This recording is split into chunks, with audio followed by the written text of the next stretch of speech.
In here for a second. Oh, fuck. Fuck. Alright. Be in here for like 10 minutes. Let people collect in.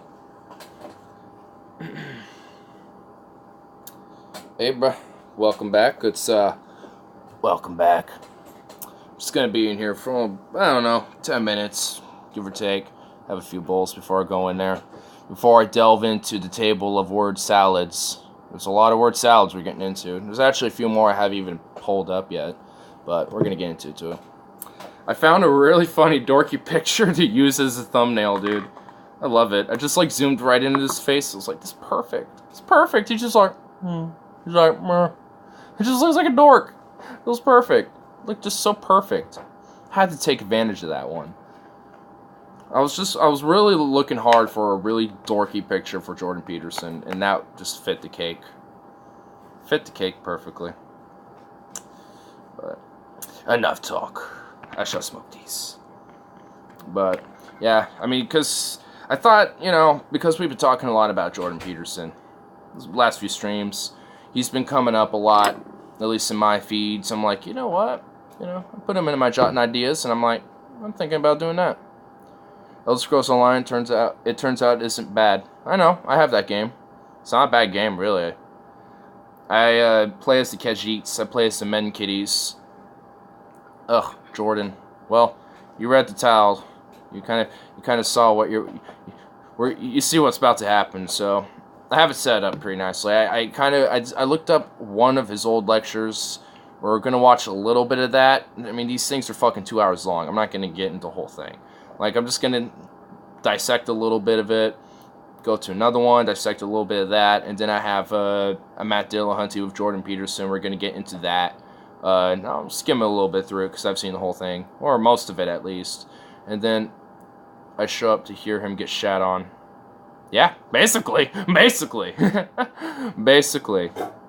I mean, and I did actually pull a few I think like 2 videos where, I did actually have some agreements with, just to kind of show, like, this is some bullshit nonsense, but, I mean, this is what I can agree with, at least with the premise of the value of what it is, at least, like, with free speech, or, but, like, honestly, when it comes to SJWs, like, anyone could really disagree with that, so, I mean, to use that as, like, an example of something I can agree with, it's like, I mean, any common sense person would just see an SJW and be like, you're retarded. So, I mean, that's common sense at this point, besides to the people who are not, obviously, the SJWs. I mean, not the other way around. So, anyway, but there's a lot. Well, I didn't, like, pull too much. It's just there was a lot of stuff in there that I'm like, oh my god, here we go. We're just gonna have to get into it and try to decipher it. I can't say that I'm probably gonna be the best trying to dissect the salad of his, or at least the multiple salad bowls I'm going to get delving into here. So there's going to be a few of them where I think will be pretty good, though. I think there'll be a few good moments. I also there's this one thing I wanted to pull. I'm going to pull like one of the TJ segments on Jordan Peterson, just kind of go my interpretation on a lot of the views that was mentioned for the segments. Getting some pizza. Huh? Getting some pizza. Oh, yeah? You're like, oh, I want to get pizza, but I don't want to be in the background. I wish DFF would DFF the Soviet Union. I would love to see them DFF the Germanys of the Cold War. Just like brief history of both, or like the brief history of Berlin and the Cold War, because there's a lot of history to that. There's a lot. Like, I found out, like, when it comes to the Olympics, there was actually united German teams that got together and from the East and the West to partake in the Olympics. There was only a few times this happened, but it didn't happen every Olympic year in the Cold War. But I feel like Scotty would dress up as like a commissar. Hey, when we're doing history shit and the Cold War ever happens, I have 2 uniforms, a field uniform and a service uniform of the East German Army. I got this, and I mean, you've seen both of them at this point. I mean, and last time I was in full dress by accident, to be honest, but I was in full dress, so, You know I can go full on. I can go full out. I mean, I definitely can. I'm a Uberleutnant. I mean, that's what this rank means. But anyway, that maybe for another time. I want to do stuff on history for sure. I just don't know what to call them. I don't know if it'll be like a specific like little stream segment right now until later when the show goes down, because then that will be its own segment. But I don't know. I'll have to figure that out. Like delve into history books or some shit.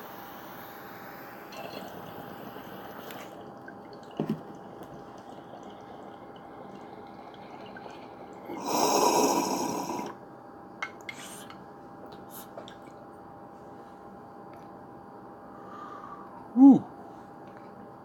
The Turkish. Went to the store and I found like 2 half-smoked like Turkish cigs. So I broke it up, made a spliff out of it, and whoa. It's like, whoa. Turkish spliff. The Turk spliff. Spliffing Turks like I split the Turks like Vlad. Imperia. But anyway, I don't think anyone else is going to be coming by. I think it's just going to be you and me this time. I feel like the other ones have decided to pass away. Pass away. They just died. That's what happened. They just fucking died. I studied Russian Revolution pretty in depth. The stuff Lenin did to the royal family was heinous, but I guess that's what you get for killing his brother. Yeah, honestly, when I heard of the story and found out even the children, they just fucking like took them in a room and shot them all up, I was like, fuck. Like, I mean, I'm pretty hard on monarchies and shit, but even I wouldn't have gone that far. Like, put them fuckers up in trial and have custody of the kids and put them out for adoption or some shit. Like, maybe that's how it would have gone now, but back then, I think anything just went. If there was a revolution, no one gave a fuck. They were still in the mentality of like the 1800s at that point. They're like, well, there's a revolution, so let's fucking kill people. But yeah, while there's a lot about, like, I liked studying about Leon Trotsky during that time. I want to like probably do a Ignarism on him sometime. Go a lot into his history and in depth of what he was about. That'd be pretty cool. But oh, what the fuck? How dareth thee? America. America. America.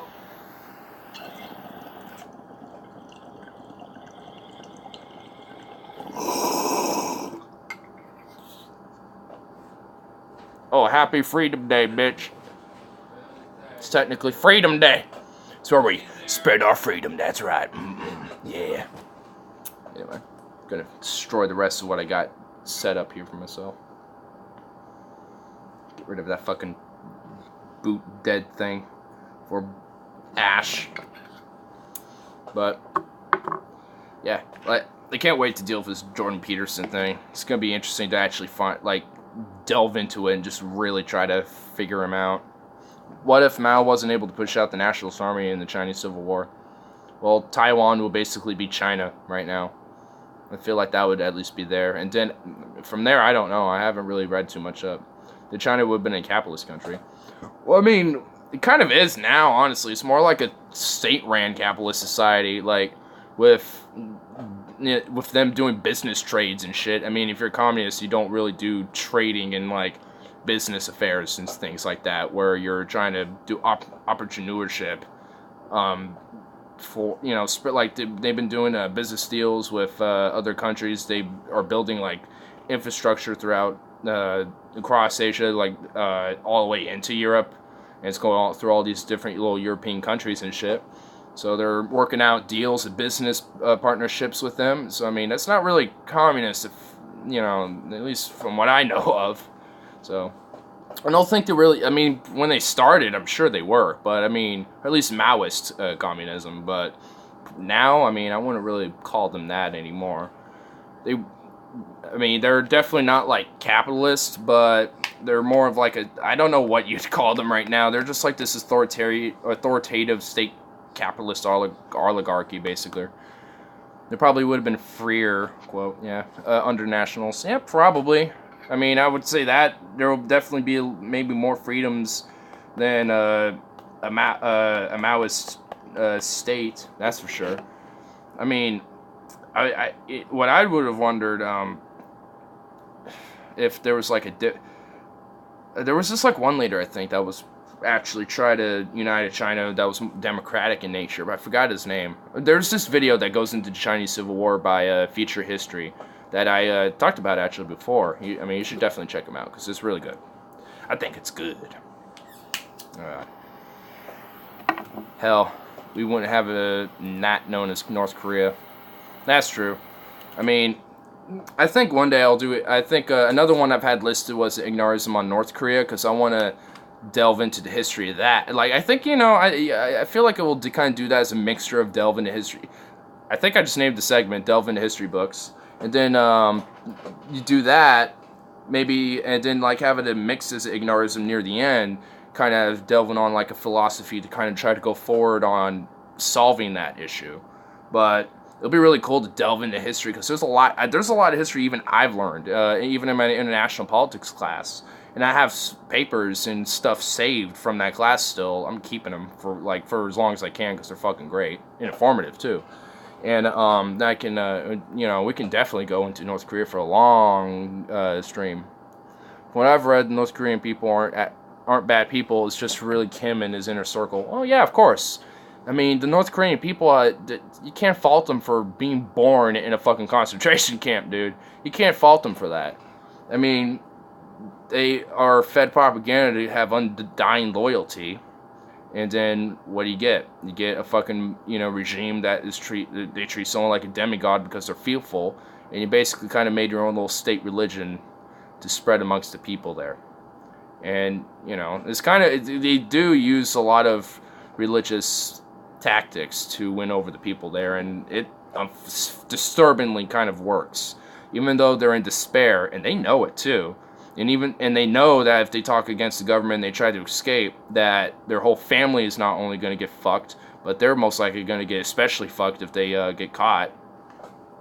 Besides, if there was a rebellion eventually in North Korea, I feel like if with the more openness towards the West, like it has been lately, and more people are trying to push for that there, if they do, which I highly doubt because they're pretty obedient to the to their regime, or at least have that impression to at least keep the loyalty in check, I guess.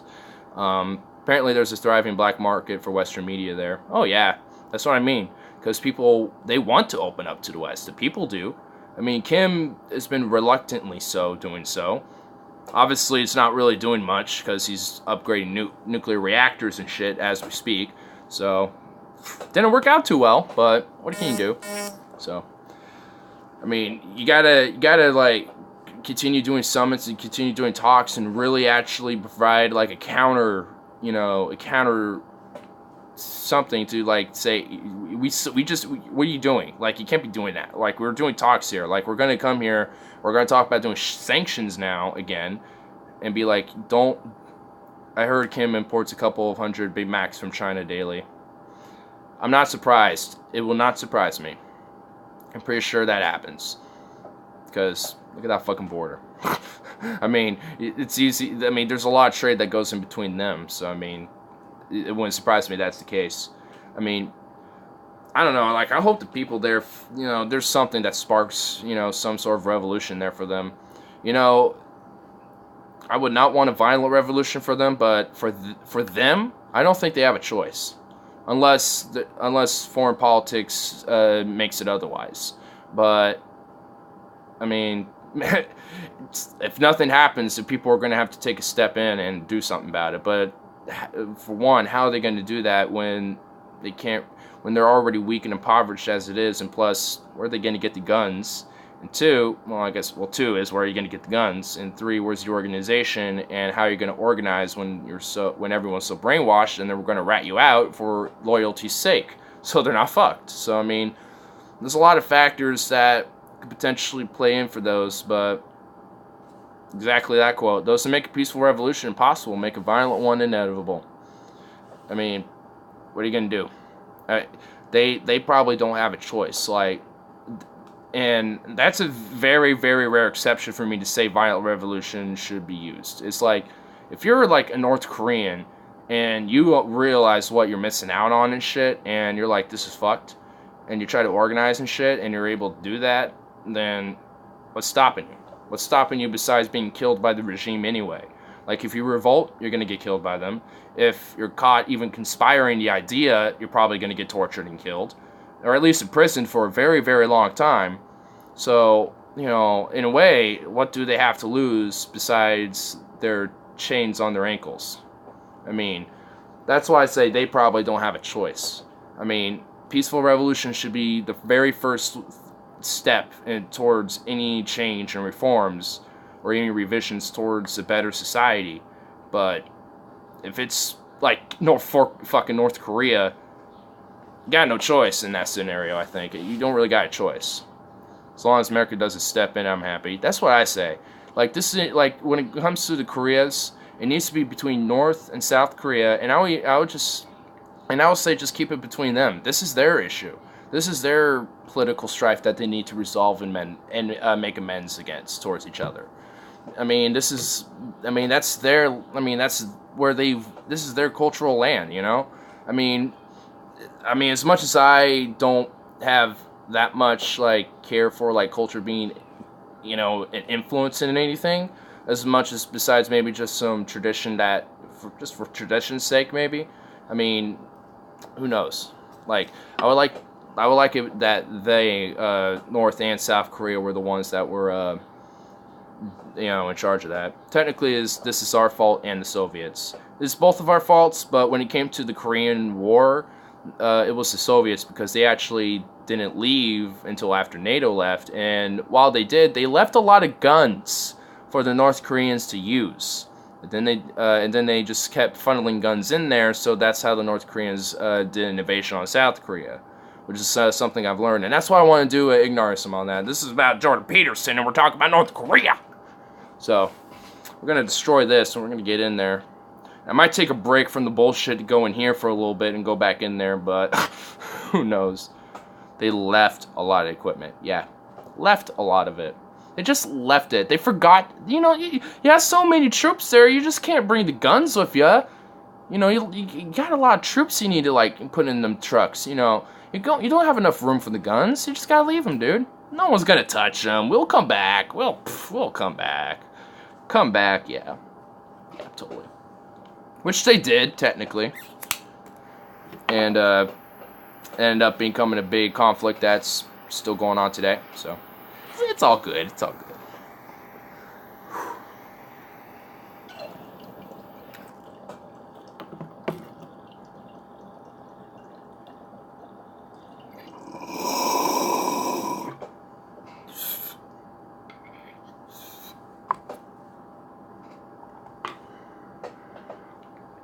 Not like they have a million half tracks.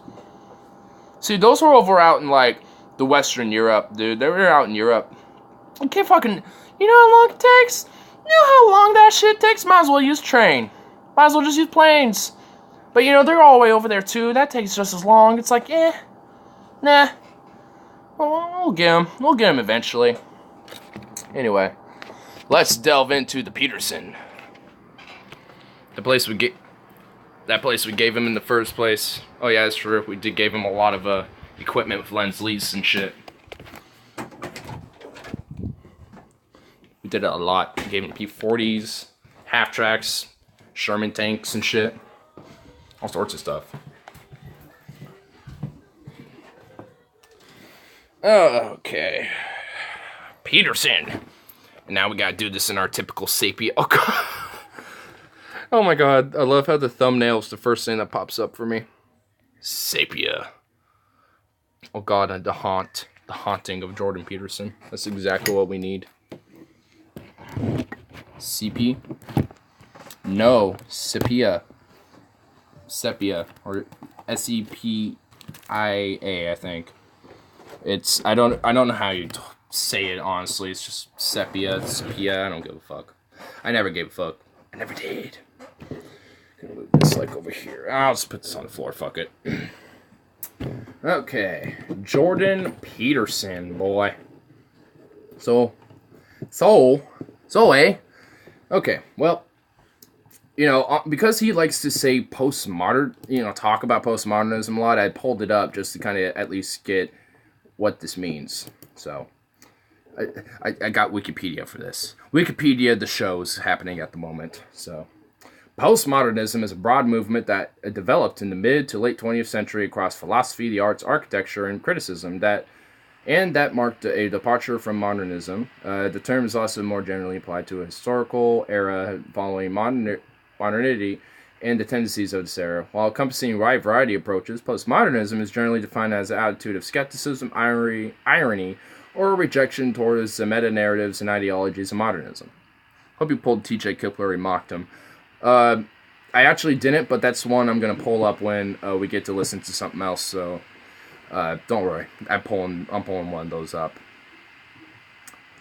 I didn't know which one to pull, so I just pulled the one where he's talking about atheism and shit, because that's one of his main things, is like biblical philosophy and shit. And I pulled some of that up too to see what we could try to learn from that. I don't know if we're going to be learning anything with the word salad philosophy that we got going on here. So anyway, but yeah, so postmodernism is just defined as like an attitude of skepticism, irony, or rejection towards meta-narratives and ideologies. So I'm a postmodernist. He doesn't believe in atheists. I know, which is kind of like, how do you not believe in the non-belief? Like, what? What? Like, it doesn't make sense. That's why, like, what does that mean, dude? Like, how? That's why we're getting into it. We're going to try to delve into this ourselves, which is probably not going to be the greatest idea, but fuck it. Fuck it. We're going to torture ourselves and probably take a break because it's going to be too much nonsense for me to handle.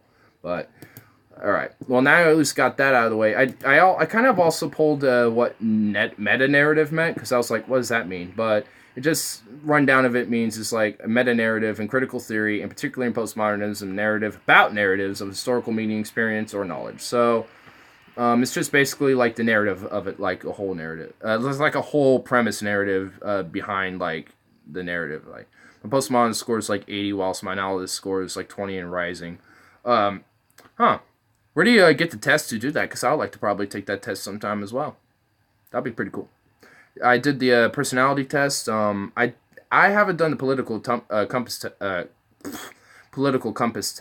test yet, but I've taken it like twice already, so I wouldn't mind taking it a third time. Why not? But did the personality test, which was really cool. But anyway. And also, I found out there's a thing called postmodernism. And I'm just like, what the fuck is this? Like, this goes deep, dude. Like, next we're going to have postmodernism, dude. And then we're going to have postmodernism. Like, it's like, it's like, this is like getting mindfucked. Like, this is like some mindfuckery, dude. Like, so postmodernism is a wide-ranging set of developments and it's the same thing, basically, while emerging from and reacting to postmodernism, which is like, okay, well, it's just like, it's basically postmodernism against postmodernism, which is against modernism. It's like, it's intense. I did a political compass test a while back, and not shockingly, it came back as libertarian socialist. Same here, like libertarian left, like the little green area. I was like near the center, probably more down, but around the center. So kind of like libertarian socialist, democratic socialist area. So kind of base. I mean, it seems accurate, so I would say that. But I just wanted to pull the postmodernist because that was kind of funny. But anyway, now let's get into Peterson himself. So I just clicked a random spot in the lecture of Biblical Series 3, God in the Hierarchy of Authority. Okay. Well, this is going to be interesting, so let's delve into it. Let's listen. Let's give it a listen. And I might actually make this faster because I know how slow he can kind of talk. So I'll put this at 1.5 speed. Give a good listen. The act of seeing is actually the act of mapping the patterns of the world onto the patterns of the body. It's not... Okay, that's a little too fast. Okay, he actually speaks relatively normal. Is that Kermit the Frog? Yeah, this is Kermit the Frog. Talking to you about post-nihilism and postmodernism. I don't know why... whatever. Post-nihilism. Is that even a thing? I bet it is.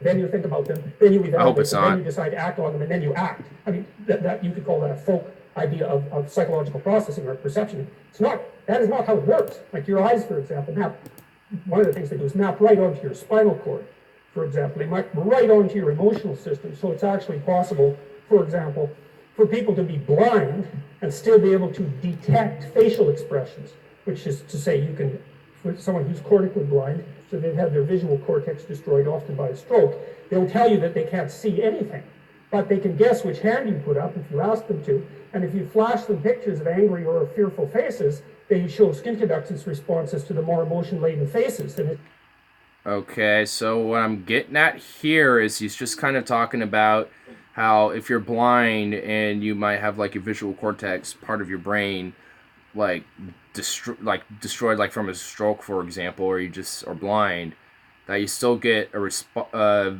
like a response stimuli activity. Anyone who talks about religious philosophy being better than secular philosophy is an idiot. I kind of agree to that. I agree to that. Like, look what religion's really honestly done to the world. And I delved a lot into that in the Richard Dawkins' Ignarism. So I get a lot into religiosity in that. Because I pulled a video, one big video of a debate with Dawkins and a cardinal. I forgot his fucking name. Some Australian cardinal or some dumb shit. And it's pretty interesting. But I kind of delved mostly into Dawkins' philosophy. And then critiqued the cardinal as he was talking. Because what the fuck is he ever gonna say that's like relatively right? So yeah, I mean, but from what I'm getting here is like, from what I adhere to no dogma, dogma tends to drag down otherwise good people do horrible acts. Yeah, like just overall for yeah, but I mean, okay, I guess this makes sense because just because you're blind doesn't mean your eyes still don't receive information. It just can't process it. Like your brain cannot process, which is why you're blind. It's unable to process your visual stimuli. So I mean, if they were able to see before and then they became blind afterwards, then they already at least have visual stimuli memories that they have attained, so they can at least mentally create a kind of like an image that's created within them. Like, I mean, if you like, I've closed my eyes and I've actually kind of kind of like had visual something kind of pull up in my eyes when I'm closed like this. I mean, not right now, but like when I'm in like, going into this dream state that's happened where I've like hallucinated something, you know.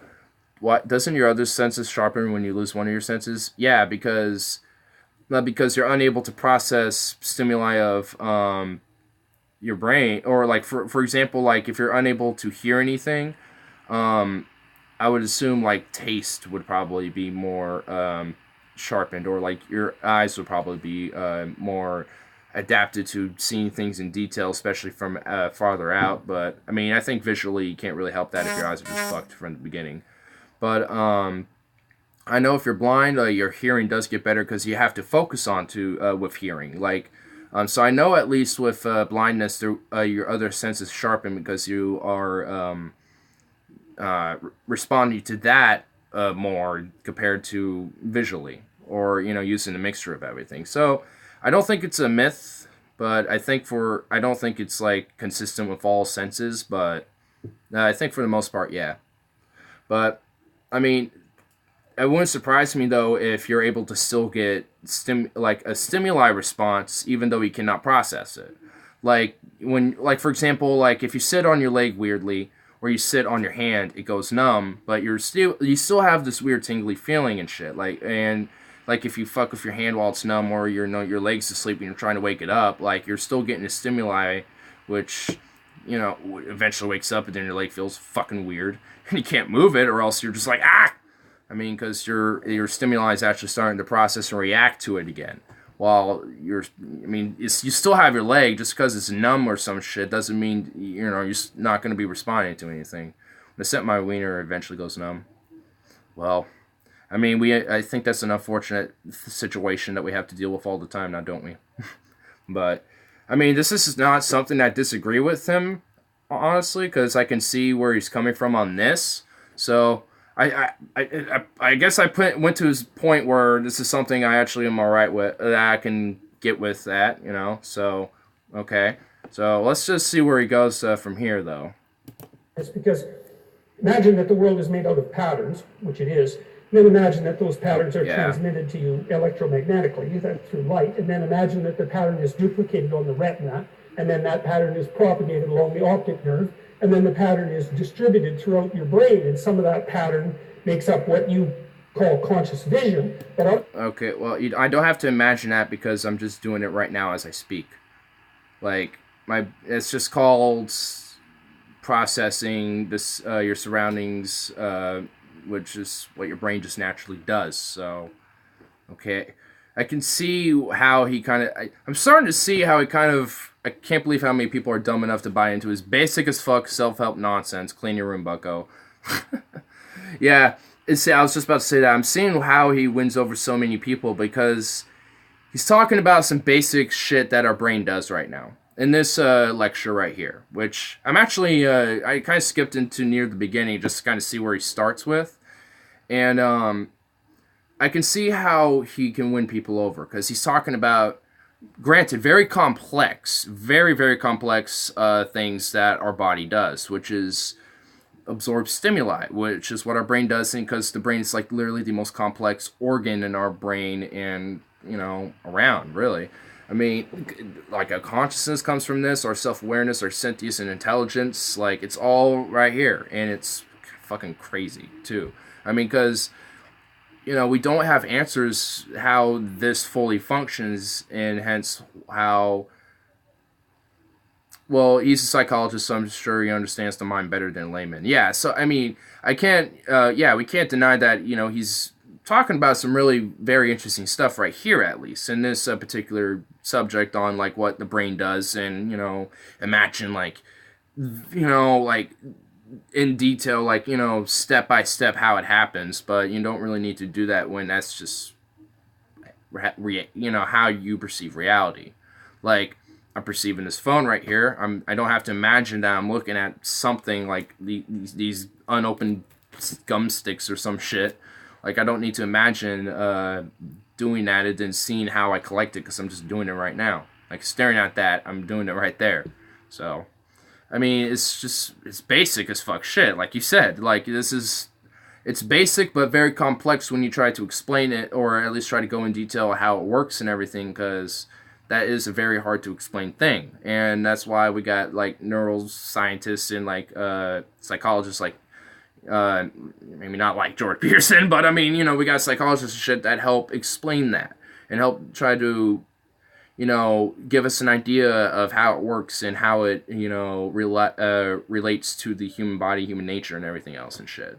But this is just, stuff that's like, okay. I mean, it doesn't win me over because I just get that. So, I mean, it's nothing I disagree with him on, at least on this. I mean, so it's like, okay. Well, let's just see where he continues on. Your body. And so I heard Jordan has some sexual assault allegations against him. Why hasn't he been demonetized? I don't know, bro. I guess the Me Too wasn't strong enough on him. He's just too strong for the Me Too, dude. He's just too strong for the Me Too. For example, because he just destroys that feminism. Whatever it is. Bottle, that's the word. Looking at a water bottle, you couldn't say the bottle. That was just a brain fart. I do that a lot. I do that often. You've seen me do it. I've done it earlier, probably earlier to stream. So can't go wrong with that. It's just whatever. Especially with intent in mind. As soon as I look at it, the pattern of the bottle activates the gripping mechanism of my hand, and part of the action of the act of perception is to adjust my bodily posture, including my hand grip, to be of the optimal size to pick that up. And it's not that I see the bottle and then think about how to move my hand. That's too slow. It's that I use my motor cortex to perceive the bottle, and that's actually somewhat independent of actually seeing the bottle as a conscious experience. Okay, he's really over-embellishing on grabbing shit.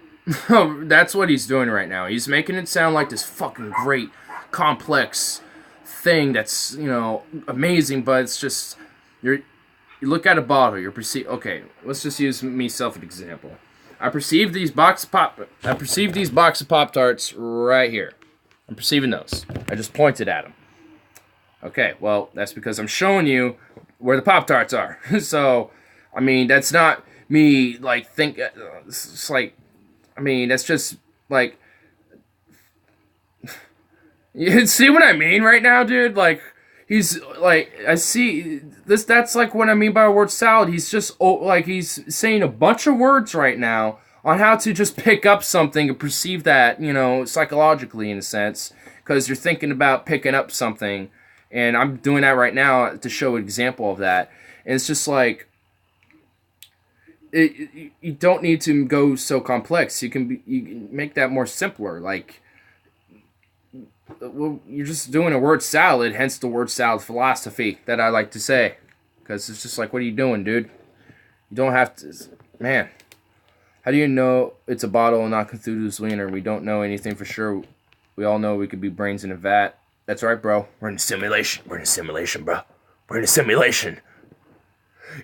The globalists have put us all in a vat, and now we will break their will, and we will call them enemy. Sorry, my Alex Jones came out there for a second, but yeah. Okay, this is so... Okay, I don't even know if I'm going to be able to find anything about this whole God hierarchy thing, so I'm going to skip some more and see what we can find here.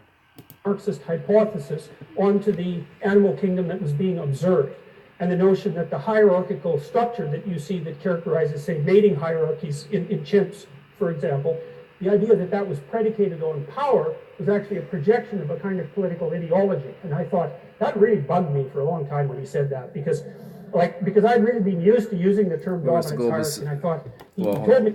Hold up. Well, if the globalists have put us in vats, then where's the unlimited pleasure machine? They kept it for themselves. Do you think they're going to let all of us peasants just use it? Of course not. Of course not! They're going to use it for themselves. We have to rely on our own stimuli to create those pleasures, and they just got him instantly. They got it right there, but we don't. Fucking shame on them. Fucking globalists. All that, I thought, that's so annoying. It's so annoying because so are you. Just letting you know. Months to think about it, and then I was also reading Franz de Waal at the same time, and he's a primatologist, and also Jack Panksepp, who's a brilliant affective neuroscientist who unfortunately just died.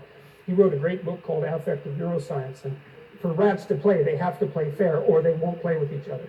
That's a staggering discovery, right? Because anything that helps instantiate the emergence of ethical behavior. Okay, I don't know where he's going with this right now. It sounds like he's just really getting into more of like the psychology of like hierarchy, just mainly in animals and like evolution and shit, but he sounds boring and unmotivated. Yeah, dude, did you see me? I'm like this. I'm just like, like, I mean, I have no doubt that he's like, what he's saying, at least right now, seems interesting. I mean, this is only like 17 minutes in now. I skipped like 10 minutes. But, I mean, I'm not like, like 2.5 hours to talk about God and the hierarchy of authority. You're tangenting a lot about like the animal kingdom and the hierarchy of like social interactions of different species of animal. I mean, granted, that kind of delves into the idea of hierarchy of authority, but it's for this whole biblical series you got going on here, Jordan Peterson, because I went on his channel to find this. You're going on a little, very long to even get to your first main basic premise about all this. Bullshitter's got a pad for time. Yeah. Honestly, yeah, that's true. The more you bullshit, the more longer you're tangenting off shit and trying to make it sound great, the more likely you're bullshitting. So, I mean, it's like... Alright, well, I'm done with this one. We're just going to go to another one to get dealt with time. So, this is a monk debate, and I also got this off Jordan Peterson's channel, but there's another place where I saw this. But it's on political correctness, a force for good, and this is his where he begins, like where he makes his opening statement. So, I'll probably find somewhere to find where he kind of starts talking about something near like the end of someone's remark or something. Wait, Pimp Monk debated Jordan? No, it's called a monk debate. It's not Pimp Monk. Here, let me. I wish Pimp Monk. It'll be interesting to see Pimp Monk debate Jordan Peterson, but no, it's a Monk debate. There you go. Yeah, there you go. But yeah, so yeah, I got it off his channel though. I don't know what his fucking icon is. It's really weird looking. I guess for someone who has the antidote for chaos, you like to have a very chaotic icon there, dude. But anyway, let's get into this and see what he starts saying. I'd rather see TJ debate Jordan. I think he actually is going to at some point. When he finishes his book, I think he said that he would be open to debate Jordan Peterson, which I would fucking love to see. I would love to see that. Oh my god. That'd be great. Like, do a debate on DFF or some other I don't give a fuck what platform. Just as long as I see a fucking debate, dude. That'd be great. If it was on DFF, that would be insane, but I doubt that'll ever happen. But hey, if we see that debate, that'd be great. But anyway, let's get into Peterson here, so. Decide what we're talking about. We're not talking about my views of political correctness, despite what you might have inferred from the last speaker's comments. This is how it looks to me. We essentially need something approximating a low-resolution grand narrative to unite us. And we need a narrative to unite us because otherwise we don't have peace. What's playing out in the universities and in broader society right now is a debate between two fundamental low-resolution narratives, neither of which can be completely accurate because they can't encompass all the details. Obviously, human beings have an individual element and a collective element, a group element, let's say. The question is, what story should be paramount? And this is how it looks to me. In the West, we have reasonably functional, reasonably free, remarkably productive, stable hierarchies that are open to consideration of the dispossessed that hierarchies generally create. Our societies are freer and functioning more effectively than any societies anywhere else in the world and than any societies ever have. And as far as I'm concerned, and I think there's good reason to assume this, it's because the fundamental low-resolution grand narrative that we've oriented ourselves around in the West is one of the sovereignty of the individual, and it's predicated on the idea. Right, well, this is off topic, but I'm noticing that when he started this, he was very kind of hunched over and looking down like this, and just like, I'm Jordan Peterson. But the more he talks, and the more he, like, motivates himself even to get out there and speak, he kind of starts, like, lift himself up, but he's still looking downward. Like, for someone who likes to say, sit up straight and clean your room, bucko, and all that shit, you know, look someone directly in the eyes. So, you know, looking at your audience in the eyes and shit. It's just like, you're not doing it. You're not doing it. You might need to take advice from your own book, buddy. But, I mean, everything is kind of talking about, I mean, it's just, you know, it's just kind of delving in more into that word salad for the most part. I mean, overall, like, when it comes to, I mean, let's just delve more into it. I mean, because it's hard to pay attention sometimes with him. That all things considered, the best way for me to interact with someone else is individual to individual, and to react to that person as if they're both part of the process, because that's the right way of thinking about it, the psychological process by which things we don't understand can yet be explored, and by things that aren't properly organized in our society can be yet set right.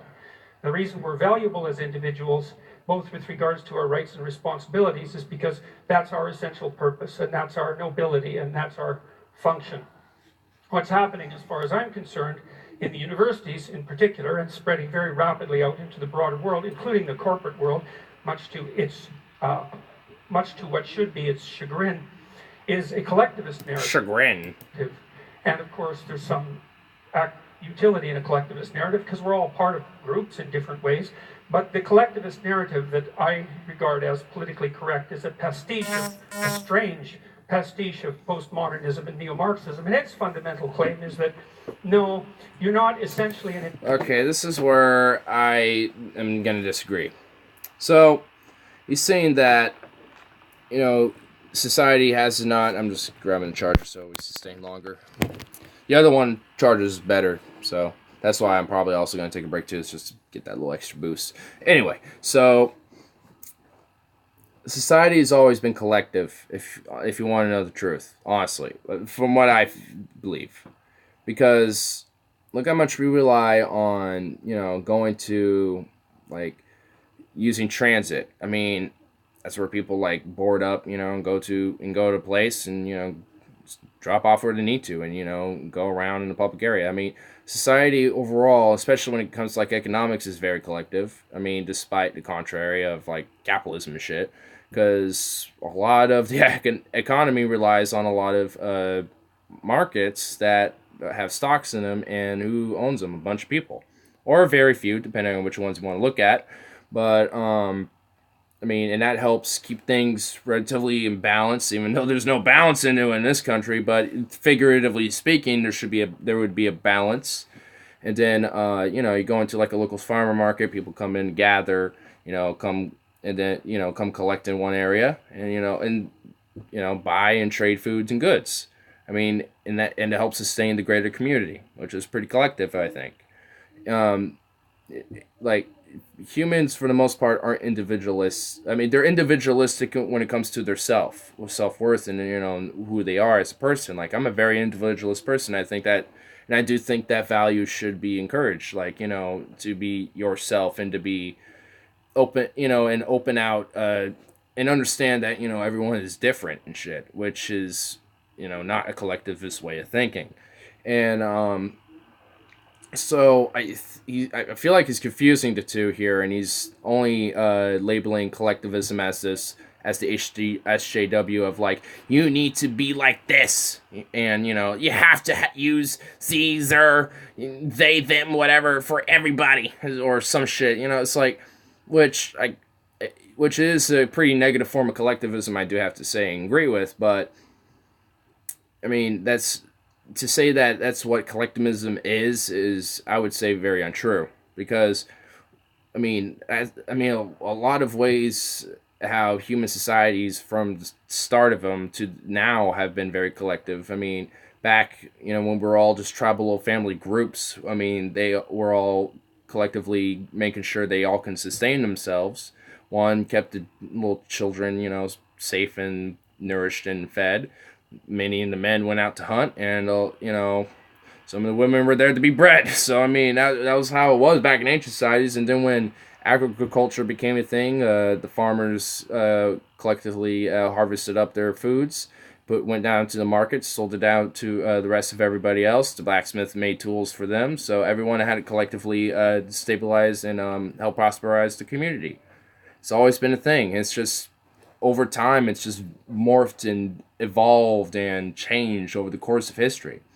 So when it comes to society, it's not true that we're like individualistic. It's very collective.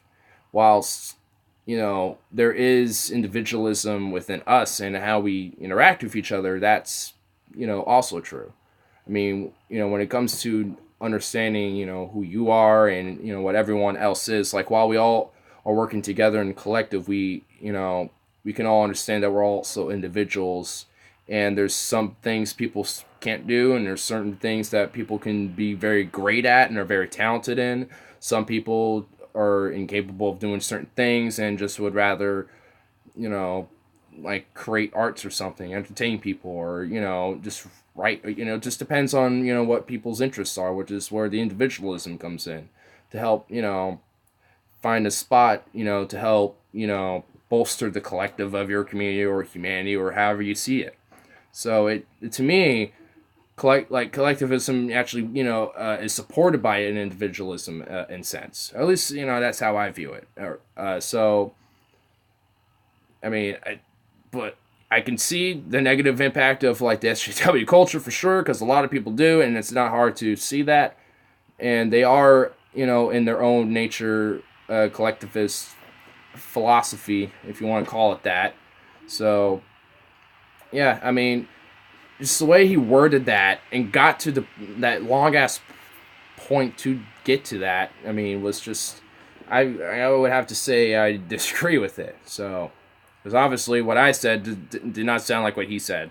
I mean, I went pretty long when it came to that. I mean, that's just my philosophy on how I feel about collectivism and individualism. So let's continue on, and I think he actually goes on for quite a while more. So we'll continue on here. Individual, you're essentially a member of a group. And that group might be your ethnicity, and it might be your sex, and it might be your race, and it might be any of the endless numbers of other potential groups that you belong to, because you belong to many of them. And that you should be essentially categorized along with those who are like you on that dimension in that group. That's proposition number one. Proposition number two is that the proper way to view the world is as a battleground between groups of different power. So you define the groups first, and then you assume that you view the individual from the group context, you view the battle between groups from the group context, and you view history itself as a consequence of nothing but the power maneuvers between different groups. That's politics.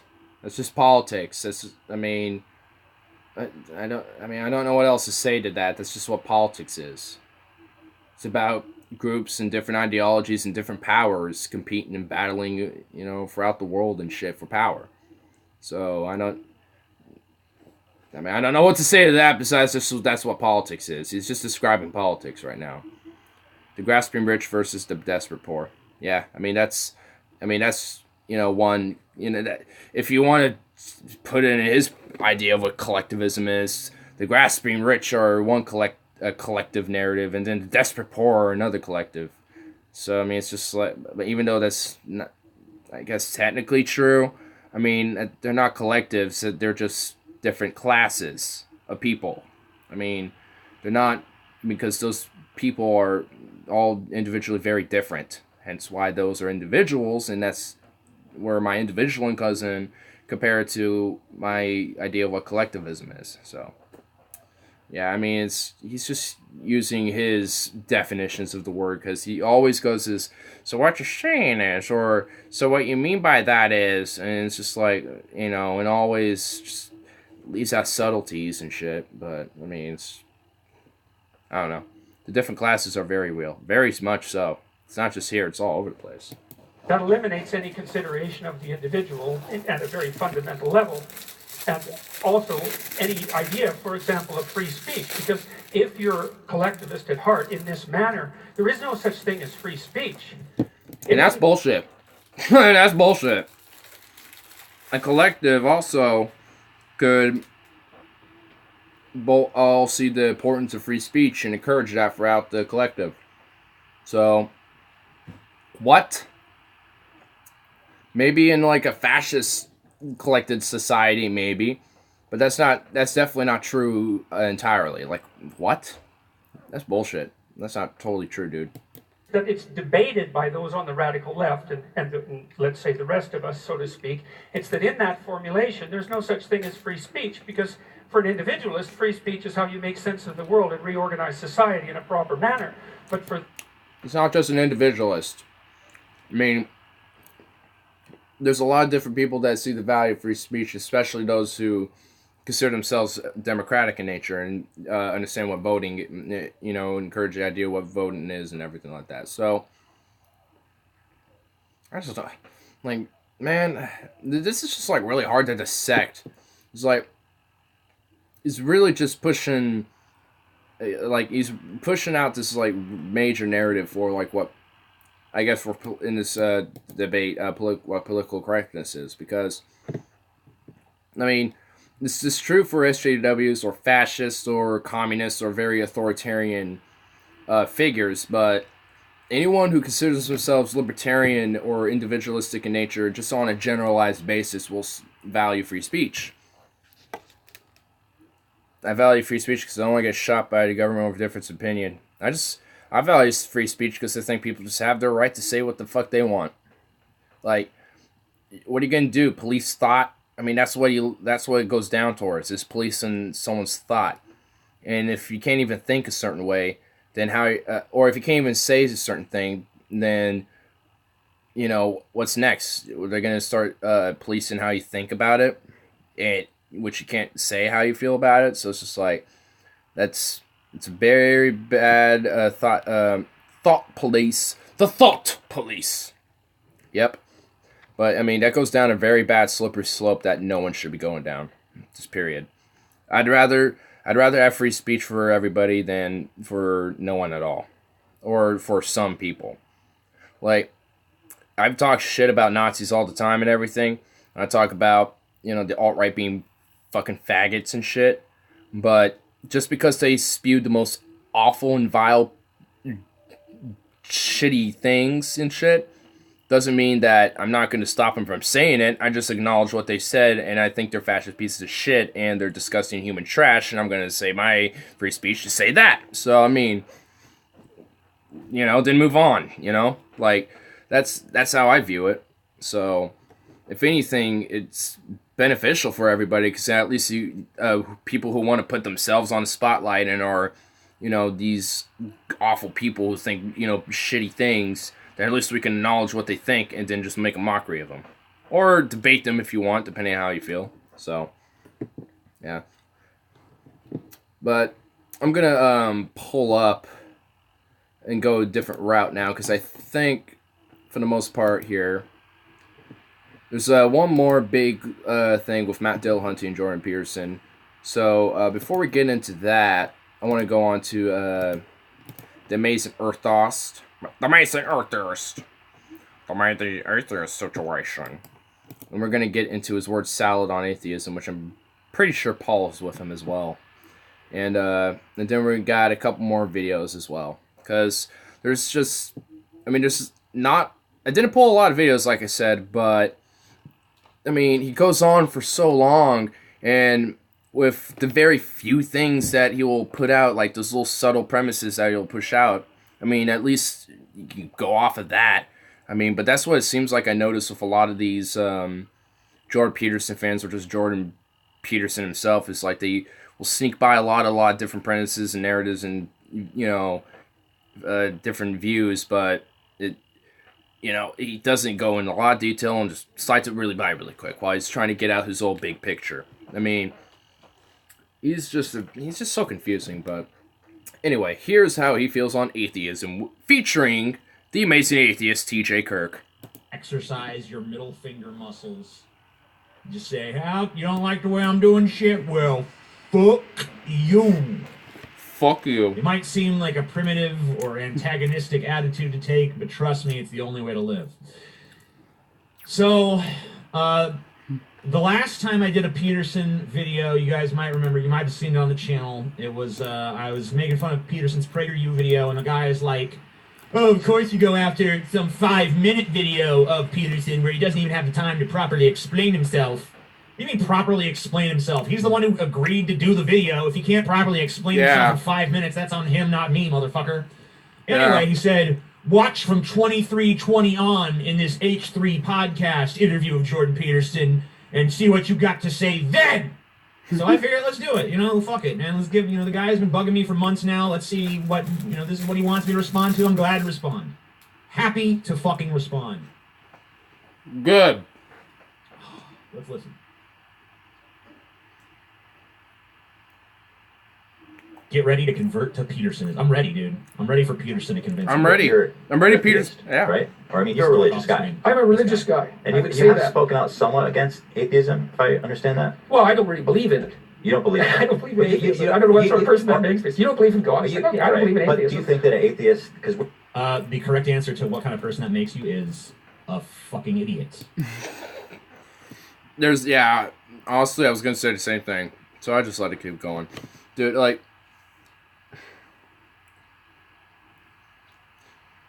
How do you just not believe in someone who has a non-belief in something? That just doesn't fucking make sense. So yeah, you're an idiot. You're a fucking idiot. For the record. we just talked about our innate sense of ethics. Yeah. Do you think that's something... Hold on, I'm going to read some psychoanalysis from the chat. TJ's so envious because Peterson is doing what TJ did for 10 years, but he's doing it effectively. What? Something that stupid? Well, Find it. Find something I said that was that stupid, you son of a bitch. Can't do it. You know why? Because this hasn't fucking happened. Hasn't happened! Something that an atheist can have? Oh yes, I think that atheists do have that. They explain that without reference to anything that would be metaphysical, you know. And fair enough. Look, as far as I'm concerned, if you can explain something without recourse to metaphysics, it's like good for you. Simplest explanation wins. But I think there are things that cannot be reduced so easily to the materialist viewpoint. For example, we have a bitch of a time trying to understand what consciousness is, for example. What the atheists, I'm generalizing obviously, but they end up twisting themselves in knots trying to explain consciousness away and trying to explain free will away. I think. Okay, as an atheist, I don't think I do. For one, because okay, consciousness is. I kind of delved into it earlier already. It's just like, it's this. It's. I mean, it is hard to explain, and I'm not, and I'm not gonna try to, fluff it with some bullshit. Like, I actually try to think about it, because you see me, like, like doing that, because I'm like, what do I even say to this? Like, what do I say about consciousness? Because, there's so little we know about it. All I can say what consciousness is that it's our self-awareness and our sentience to our surroundings, and we're able to have a thought process, at least, or at least acknowledge that we have these capable materials and shit to our disposal. In free will, well, I can't say for certain that we have pure free will. I mean, at least there's an illusion of free will. Because even I think there was a study where they said that you make your decisions like 6 milliseconds before you actually acknowledge you made that decision. If I remember right. I don't remember the full study. It probably would have been a good idea to pull that when looking talking about this. Before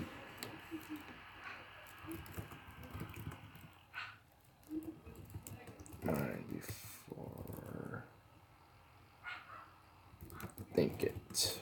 Let me see here. Well, yeah, I'm not seeing anything here. Whatever. I think. Well. So, there's many theories of consciousness. Do we understand it completely? I'll let TJ talk. Does anyone have the answer to what consciousness is yet? No. But isn't that just a God of the Gaps fucking argument? It is. You can wrap it up in all the sophistication you want, but it still just boils down to, look, we don't understand something. Must be God. Must be God, right? The free will debate, I'm not even going to touch on that because I don't care about it. Sam Harris wrote a fucking book about it if you want to read that shit. I don't really care about the free will debate, like at all. It's never interested me to the slightest degree, even though it intersects with some of the stuff that I talk about. Never really cared about it. Because whether we have free will or not, we live within the illusion of free will, so who cares? As somewhat of an atheist, an agnostic atheist, I'm comfortable just saying I don't know. That doesn't bother me, and I don't think it bothers most atheists. No, either. and I think. Look, the other thing I should say about atheists is it's not like I think they're any less intellectually honest than fundamentalists. Right. In fact, often quite the contrary. Because you see, fundamentalists. The problem with the fundamentalists, broadly speaking, is that they insist that their truths, the biblical truths, say, have the same status as scientific truth, and that's just not right. Like whatever the story of Genesis, the stories in Genesis are, they're not scientific theories. Okay. They're more like. So, this is the way I look at it. You read a great work Oh of my fiction. lord! You read something about The Dostoevsky. way he looks at it, Dostoevsky. Okay, let's get into Dostoevsky. You're Shakespeare.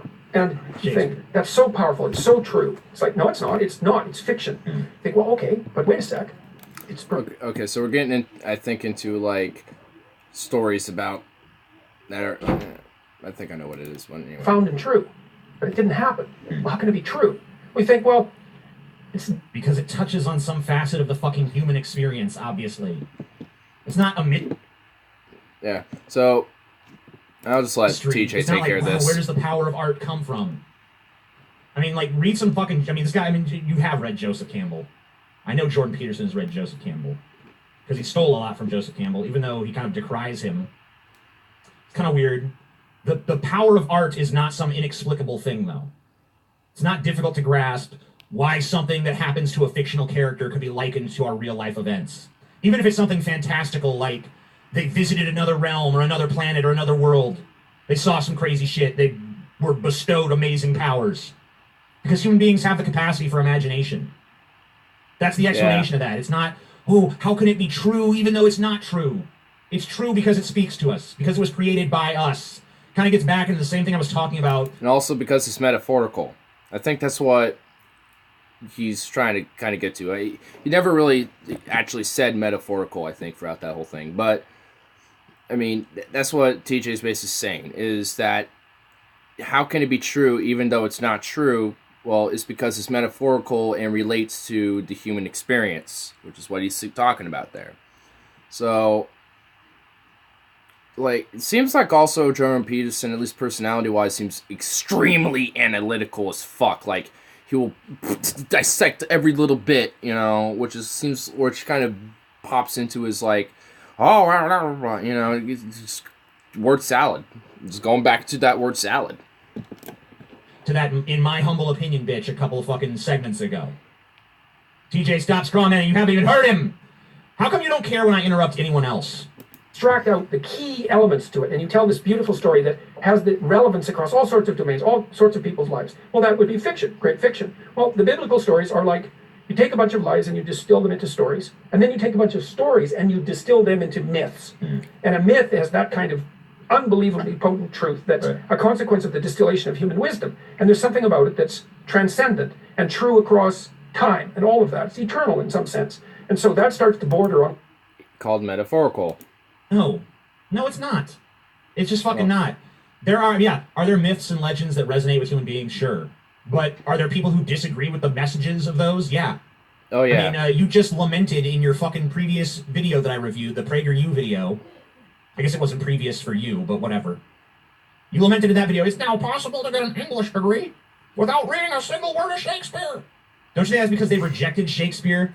Obviously, for them, it isn't the fucking truth. It's just some fucking, it's just some cis white male writing some lies. You know? I mean, I've read Shakespeare before, but it's been a very long time since I've read Shakespeare. And it's just like, I mean, he's a playwright and poet. Like, I mean, I mean, there's a lot of different themes in that he's gotten into before, like with Romeo and Juliet.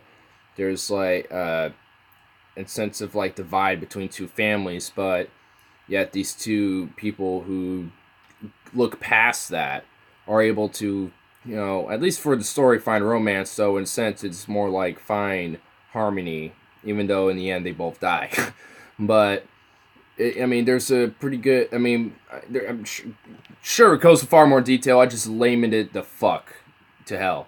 Like, I just made it the most simplistic theme possible, at least from what I could have interpreted. But I mean, you know, there's that's just one example of many from all of his playwrights.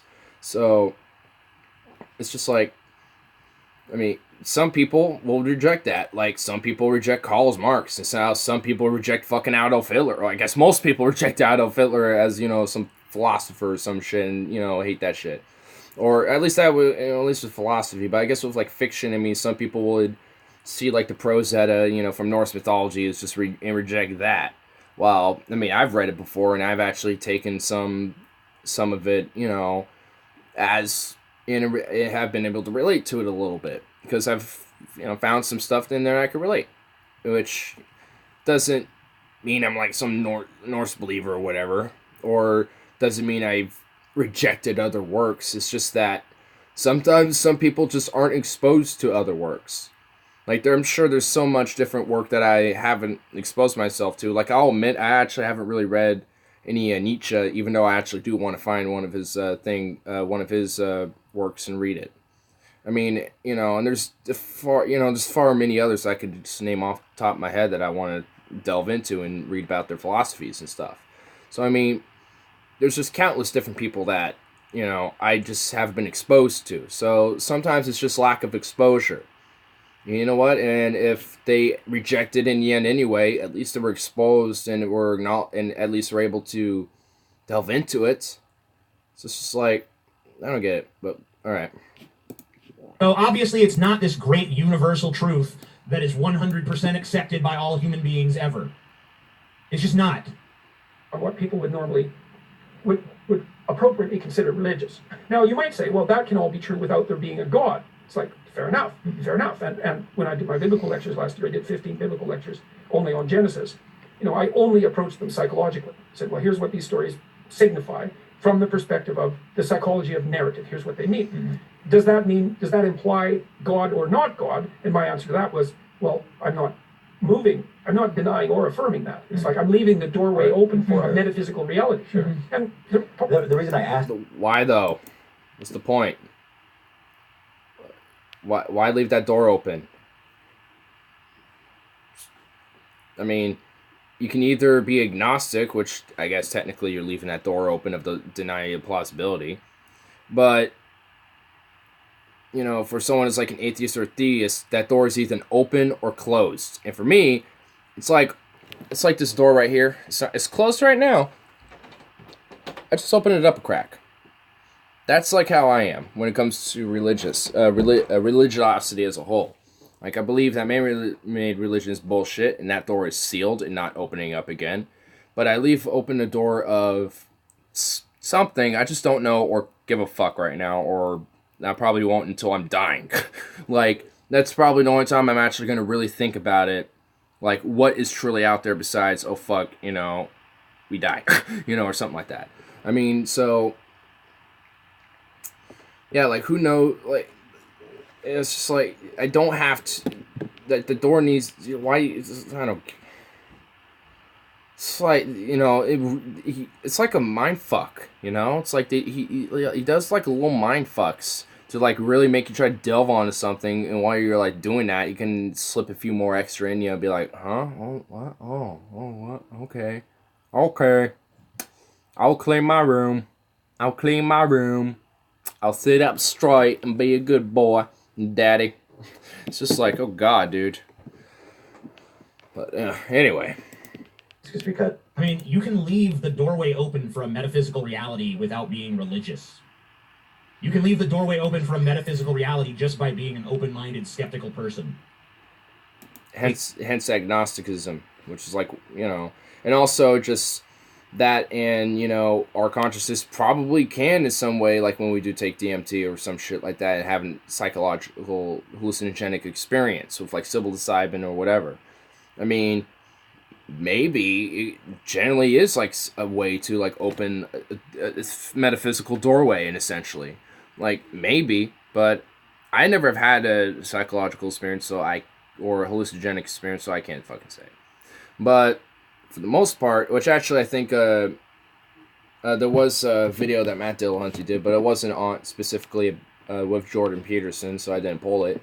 But he was talking about like how he had a psychological or this hallucinogenic experience, and it was like looking at this wood, and one of it was shaped like a strawberry.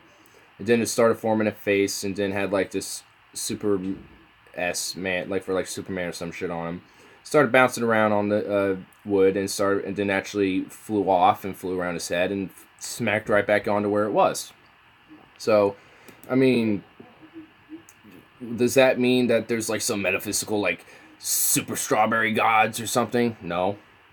It's just like, that's just how your brain is having an overreaction towards stimuli of a hallucinogen.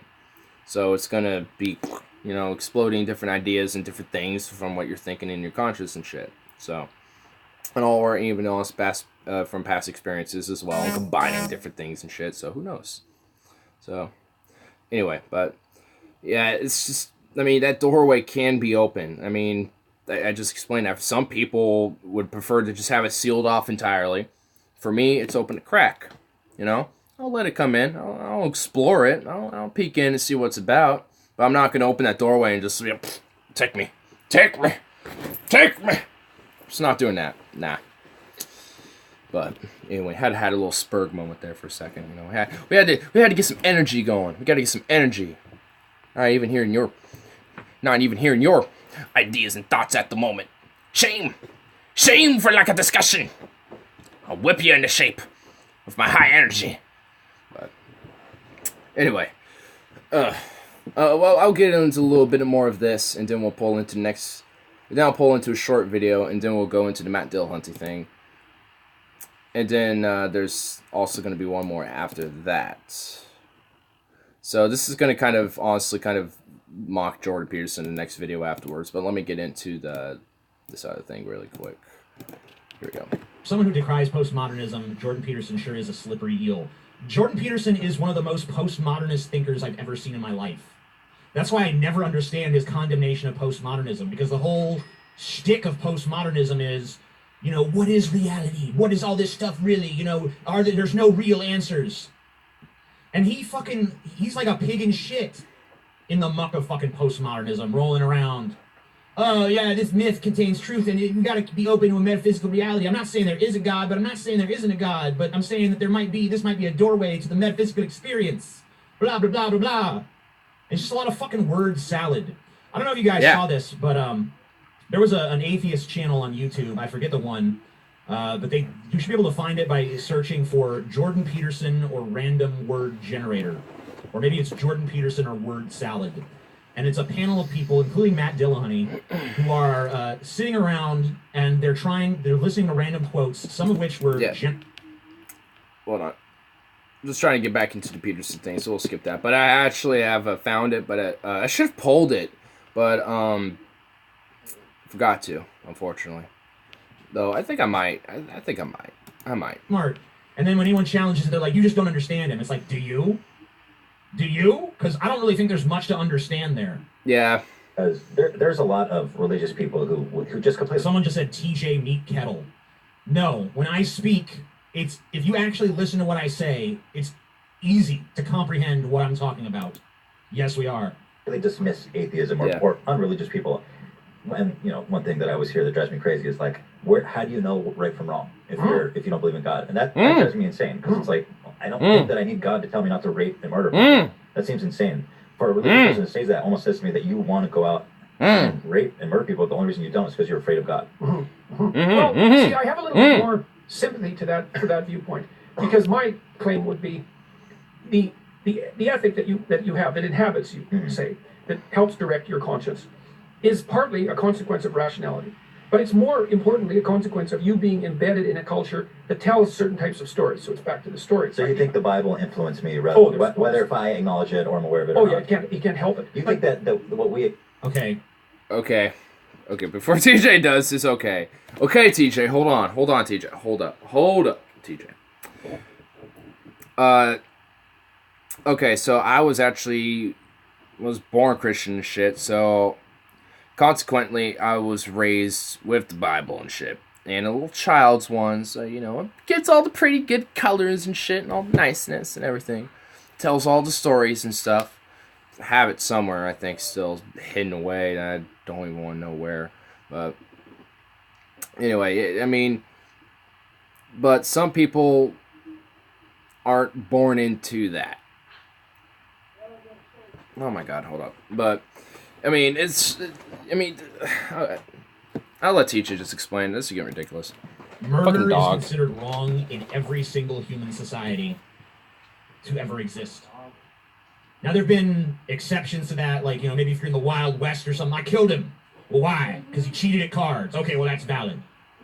But just outright walking up to a motherfucker in the street that's part of your same society and hitting him with a rock or shooting him or whatever you fucking do has never been just like, this is socially acceptable.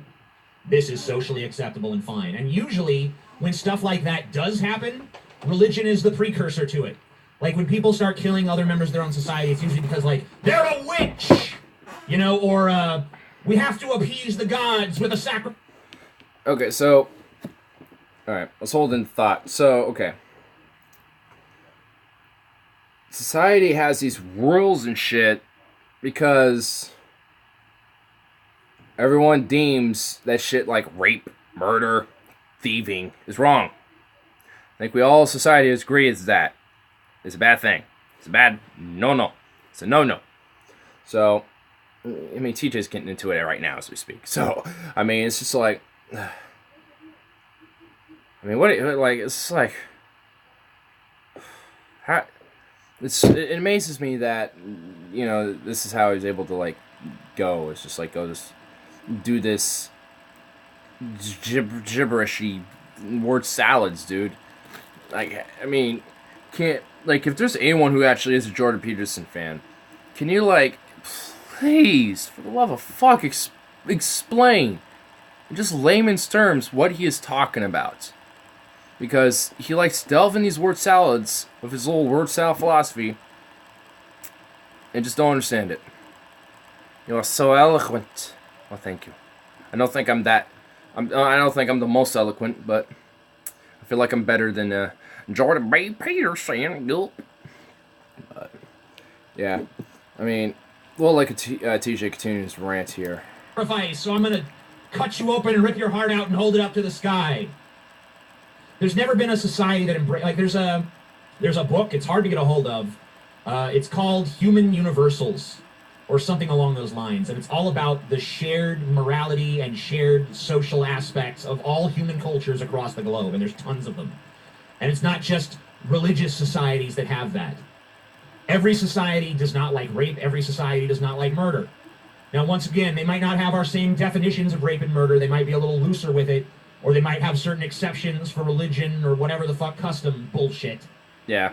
But for the most part, and in fact, not for the most part, but for the entire part, murder and rape and all these things that you decry are just contemptible across the vast spectrum of human cultures.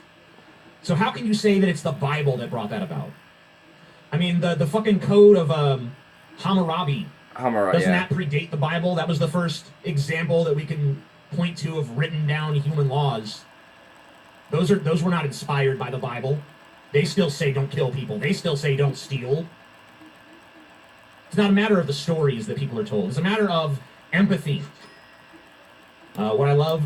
And also just the golden rule, treat others how you wish to be treated. I think everyone understands that, too. It's just like, I don't want to get stabbed to death, so I'm not going to stab people to death because I don't want that to happen to me. So, I don't want to rape people because I don't want to get raped. I don't want to steal from someone else because I know that stealing some shit, if my shit was stolen, I'd hate that. So, I don't do that.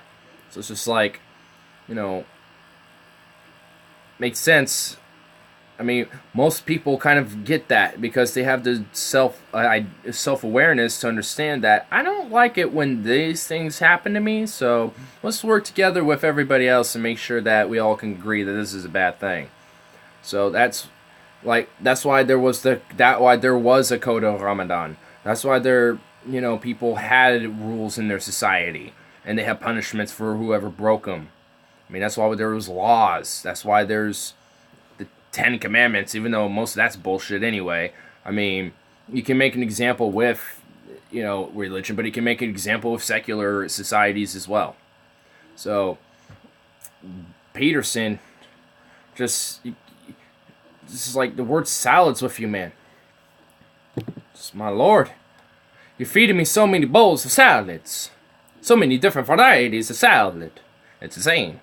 It's insane with all the salads. But it's all scrumptious. It's at the JPD Some of it's moldy, It's though. always shouted, you don't understand, and without elaborating what you don't understand, when it's clear that you understand what his vacuous fuck is saying better than they do. I know. Morality is based on empathy. And not just emotional empathy, but intellectual empathy.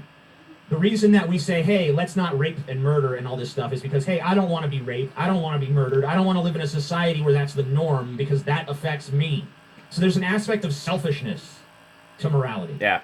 And there's no perfect moral system or perfect moral code. It has very little to do, though, with the stories that we tell ourselves. Maybe those stories reinforce existent morality or try to show people examples of why those morals work or why breaking those moral taboos is a bad idea. Maybe it's a cautionary tale kind of stuff, like The Boy Who Cried Wolf. It teaches us why it's bad to lie. Although I was watching a DS9, Deep Space Nine, Star Trek. I actually want to get into this before we take a quick little break. Bashir, the doctor, tells Garrick, who's a Cardassian, the story of the boy who cried wolf. And Bashir summarizes the moral of the story as, don't lie. Don't lie. And Garrick, being the deceptive, slippery fuck that he is like, I don't think that's the moral at all. I think the moral is don't tell the same lie twice. So morality can be different. So even that can be interpreted in different ways. Interpretations can mean different variety of things. So, who knows? But anyway, this is getting crazy. I need to take a break from that. And also I need to let fucking up back in. So, my lord.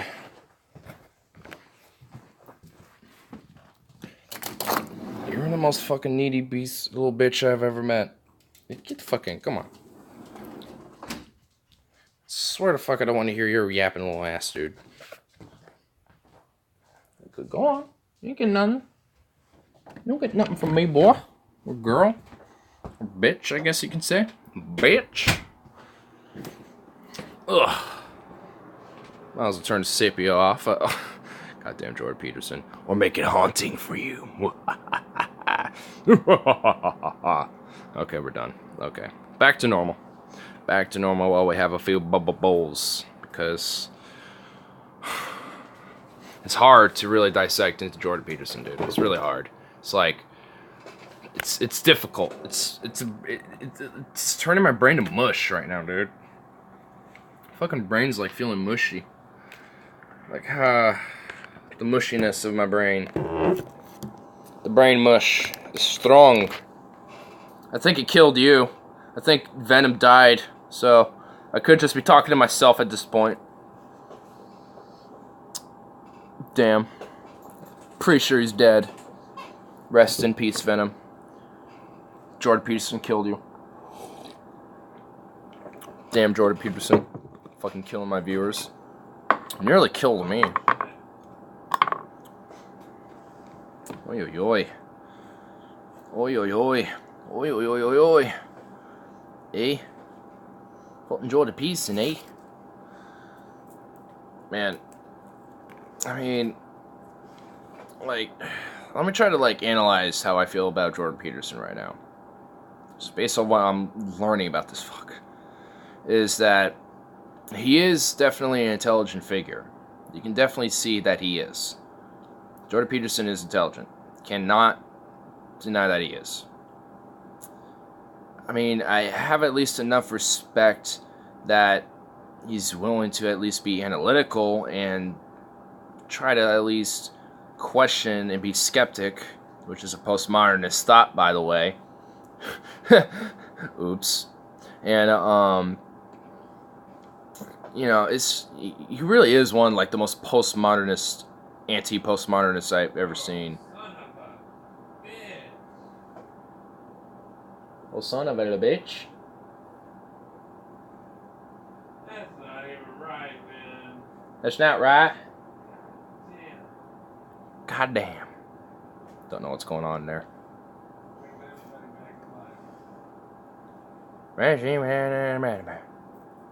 That's all I'm hearing over there. So, anyway, but yeah, with Peterson, it's like, how do I, like, really describe that, man? Like, you know, he's definitely an intelligent figure. I mean, I think this is where the postmodernism comes from, because I think he is technically a postmodernist, if you want to think about that. Like, because when we read the definition of postmodernism in the beginning of, you know, the actual Ignarism, getting into it, we saw that it was basically a reaction against postmodernism, which is also against modernism. So, yeah, I think that's what he really technically is. He's a postmodernist. So, I don't know if I think he's probably like the only philosopher, the only philosopher who probably believes in that. But I don't know. I mean, he's just got a really freaking weird way of just describing how he feels on. I mean, my main critique especially is his apologetics towards religion, with how far he goes into it, especially with what I've been seeing.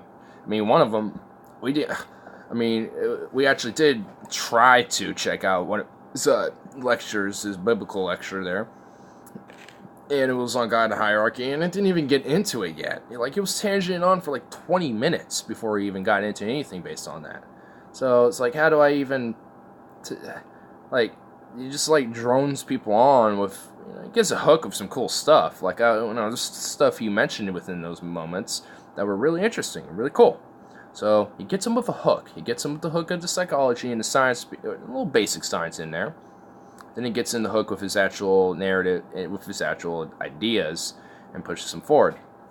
which is against postmodernism, even though the whole postmodernist thought is skepticism and rejection of a meta-narrative, essentially. So like a whole big narrative, like the narrative behind like someone else's specific narratives on something. So essentially like a whole big ideology into why you're doing certain agendas and shit. So he's definitely, my main thing is just like that and just how he like presents himself. Like you don't take up towards your book, dude. You don't really I forgot to put some pressure in there. You don't really live up to the book standards there. It's like not doing the greatest job on that. Yeah, I just don't get the Peterson fans. That's my main thing. It's like how? Like how do I deal with the fans of the Petersons? Like how do we deal with these Petersons fans, man? They're just like so peculiar, dude. I am like perplexed on how they are so like vehemently supportive of Peterson when he's just like does these word salads. Like because I'm having trouble just trying to like just comprehend what he's trying to say. Like how do I process what he's talking about when I can't even, if I can't even get where he's actually trying to make his point with with what he's talking about. Like drags on a very long time to get a point across, which is why I guess these lectures are long as fuck. But we got one more with Matt Dillahunty and 2 Joe Rogan little clips. One of them's more just to make fun of, which I think we're going to have a good time when we get really high to go in there to check that out, because that's going to be fun. It's always fun to, just laugh at somebody. It's always great. But, yeah, man, it's like, my main thing is, I don't hate Jordan Peterson, to be all honest with you. I just find, 80% of his views to just be really, kind of contradictory in a little bit, if you think about, how he so vehemently against postmodernism, yet when you really look back at it, and it's like, oh, well, you're actually a postmodernist, so I guess you're technically a postmodernist, which I guess why that's a thing. But I have no idea, dude. I have no idea. It's it's too much for my stoner brain right now, dude. It's too much. I don't know, I've thought about getting his book just to see what it's all about, but how can you, how can I be won over with what I've seen from him, at least with, lectures and debates and shit, and people reacting to, what you talk about and shit, and some of the, especially at least the specific anti-SJW talks, which honestly just sounds like a lot of right-wing talking points anyway, with oh, they're just neo-Marxist nihilists, postmodernists. And it's just no, they're just SJW bitches. That's what they are. Just call them how it is. You're gonna put all of even in the PragerU video that TJ was mentioning in his video, which I was debating on bringing up, because that one had Paul in it too. You should have done that, because I love Paul when he talks about his philosophy and trying to deconstruct others and really analyze, because he's really, really good at that. That's what I love about Paul. He's really good at kind of getting a judgment on what somebody is and how they, how they are, how they are as a person. So, that's what I love about Paul. He really loves to delve into all that goodness and analyze people like that. Way better about it than I am.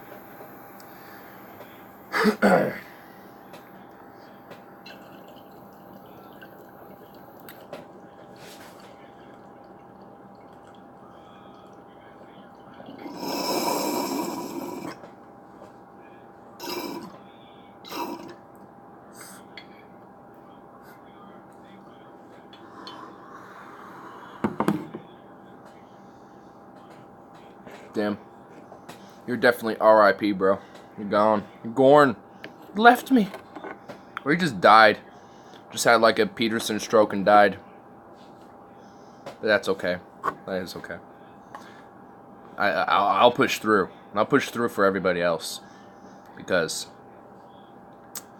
I just have to be tortured by Peterson, man. I just have to do it. We just have to do it. Plus I got a little battery, so we'll push through, man. We'll push through. The struggle will be strong and it will be real, comrades. But we will push through with our postmodernist, nihilist, neo-Marxist ideas. We will do it, comrades. Cheers, comrades. So complete. So complete. I feel like if I just yell into the mic, it'll probably revive Venom from the grave. It still says he's watching, but he's totally dead right now. I'm just assuming he's not active, essentially, because he's probably asleep. But I'm just saying Jordan Peterson killed him because that sounds better. It sounds better when Jordan Peterson killed him. It sounds better that way. Oh my god. Good old Peterson, dude. I definitely have to say, though, I think you guys will be happy with tomorrow, though. Gonna have at least 2 to 3 streams. At least 3. Gonna try to push 3. 1 when we get there. 1 there. And then, Oh, scheisse. Oh, no. We all get old. Oh, yeah, we all get old now. Yeah. Jordan Peterson looks like he actually is about to die, too. That's kind of funny. He looks old as fuck. Like, not saying that he, you know, is like 90 or some shit, but, I mean, he looks like he's, like, bound to have, like, something happen. I don't know what, but apparently he's doing, like, a carnivore dominant diet or something like that, which I guess for him has been better, but which kind of proves why diets aren't, like, baby tangent here on veganism, okay? Like, I just hate it when they say, oh, you need to go vegan, it's healthier. We eat meat. Humans are omnivores. We eat meat and veggies and berries and fruits. We eat a little bit of everything. So, our bodies are naturally adapted to eating meat. It also helps us get muscle and shit, and proteins, and essential proteins too. And enzymes as well, and all the good shit. So, if you want to say that that's unhealthy, what's unhealthy about eating meat? Like, seriously. Maybe to an environment, but that's because of mass industrialized farming and shit, and I agree with that. That needs to be banned and outlawed, and then encouraging, like, local farms to have, like, markets set up and have cooperatives where they all kind of work together to sell meats and goods, produce, instead of having mass industrialized farms. I think that'll be better, and also help bolster local communities as well. So, I mean, there's a lot of different ways you could go about getting food. We just do it very shittily. So, baby tangent over. But, because, for some people, like, a keto diet would be good. And for some people, sure, veganism might be the best way for them to go.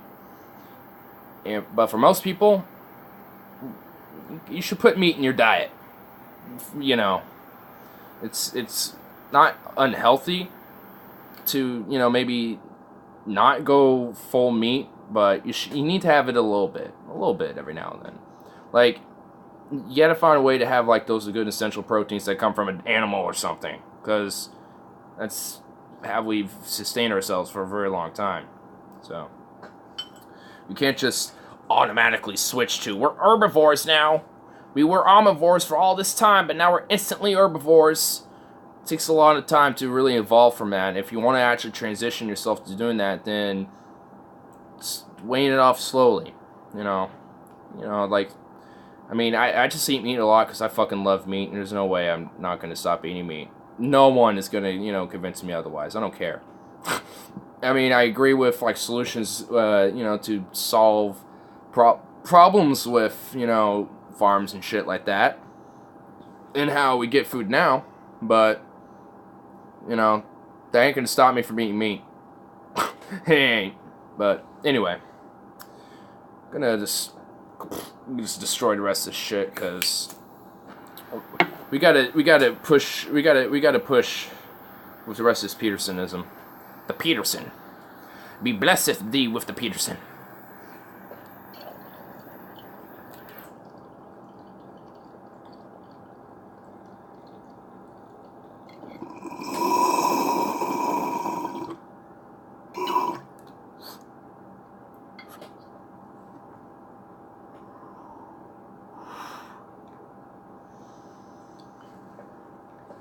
Man, like, I know I probably don't go in, like, the greatest detail trying to explain this whole Peterson shit, but at least I'm trying to dissect him. I was just thinking about that. I was like, he's, like, so much confusion to me, because it's hard to analyze, but fuck it. I'll do it anyway. Just gonna let that burn out while I continue this bowl loadage. Ugh, man. Just Jordan Peterson, dude.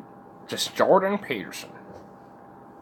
Can't wait to go to this other video, dude, because he cries. He just, like, straight up breaks down into some tears over his fans. And it's just like, oh, God. For someone who says he doesn't want to be in the spotlight, too, he loves the spotlight. I just love it when someone says, I don't like being in the spotlight, but I'll just take it up anyway. But then, you know, you can kind of tell they love being in that spotlight. Yeah. Yeah. Jordan Peterson is kind of one of those type of dudes.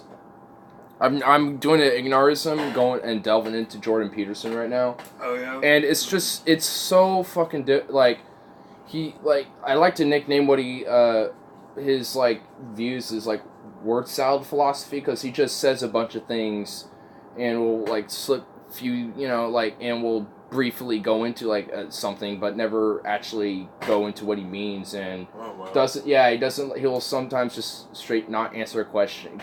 He's very, like, it's hard to just, like, get into him. It's just like, oh my god. Anybody on?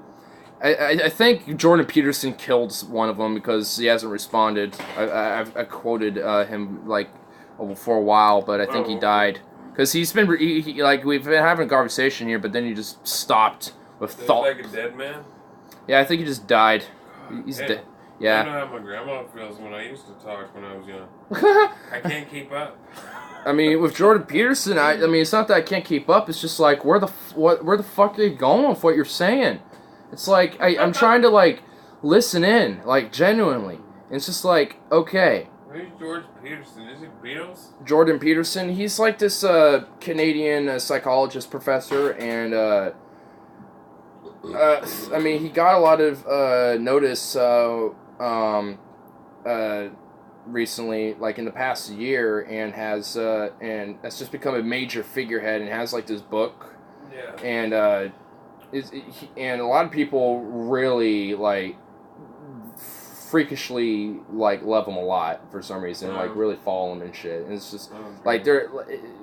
I mean, I think what's worse about it, I don't know what, like, I think what's worse is that his fans, honestly, like, I don't, like, Jordan Peterson himself is not that terrible. I mean, there's things I do agree with him on, and he actually has delved into some interesting stuff from what I've been watching, but it's just that, you know, how does people find him so interesting and shit when a lot of it is just basic as fuck shit to understand, and he just tries to make it sound so more complex than it really is, and never really gets to his full point. Like, I tried listening to one of his lectures, or at least a couple of them, and oh my god, it just like, ugh.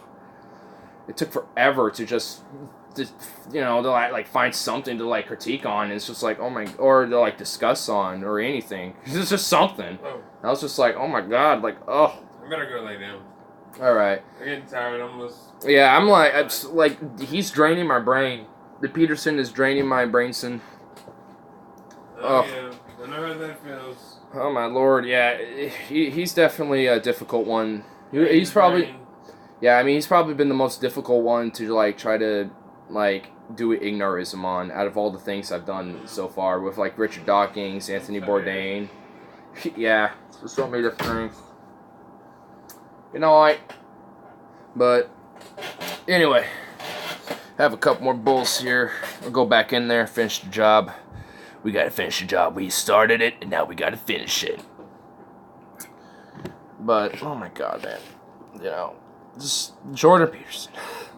That's just like what I always fall back on. It's just Jordan Peterson, man. I mean, as you can tell, there are things that I find interesting. It's just there's just things that I'm just like, I disagree with, but some of his premises, beginning with that, or at least what I could find, I can understand or at least get. Like, I mean, one thing, he was generalizing collectivism or some shit with just basic politics, honestly. And, I mean, that's a different thing, I mean, in its own right. While, yes, there's, like, a collectivist idea or view within politics, that's not inherently what collectivism is. So, he's confused. I mean, I think we all kind of know what we're trying to, or at least what I'm trying to understand. I just don't know how to say it. It's just like, oh my god, dude. Maybe I should just, ooh, that was a good back crack there. Oh, that felt really good. Oh man, that just made, that like enhanced the little high buzz in there for me there, dude. Nice. Love good back crack. Maybe it's just because Jordan Peterson is just draining me and just making me just insufferable.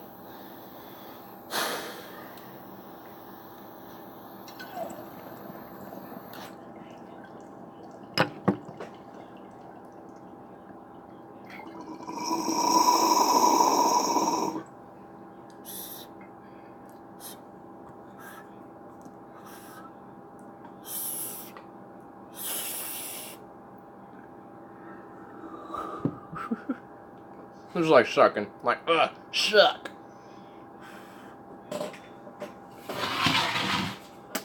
No, but it caused me to need spittle.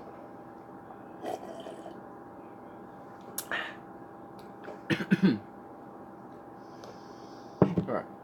Uno more. And then I think we'll be good.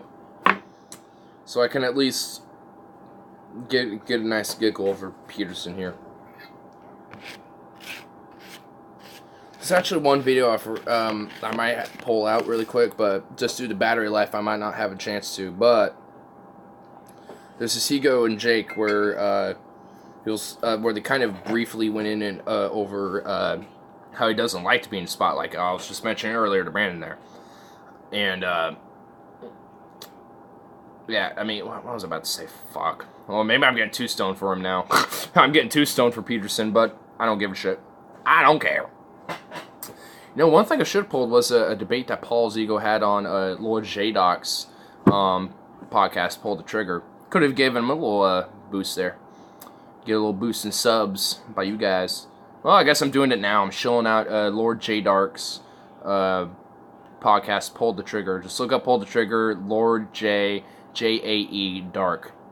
And then you'll find it. So, check out, I think it was the 9th podcast. They had Paul's Ego debate this guy named Creamage, I think, or Kramer, or Cream, something like that, because he was a Jordan Peterson fan.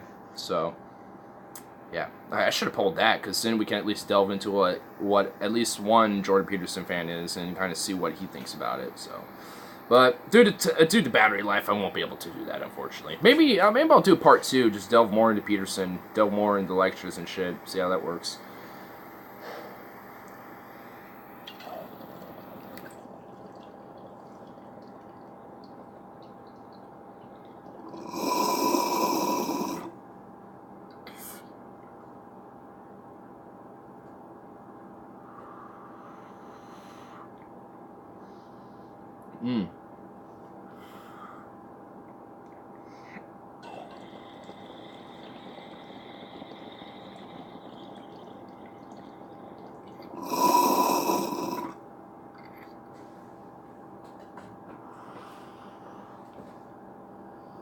Alrighty, well, let's finish the job.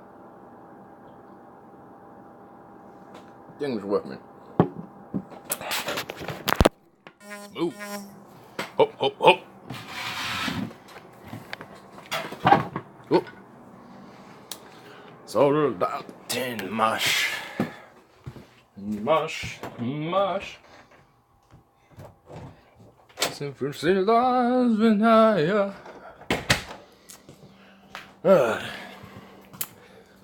won't lie. I like Soviet music. That good old Eastern Bloc Warsaw Pack music.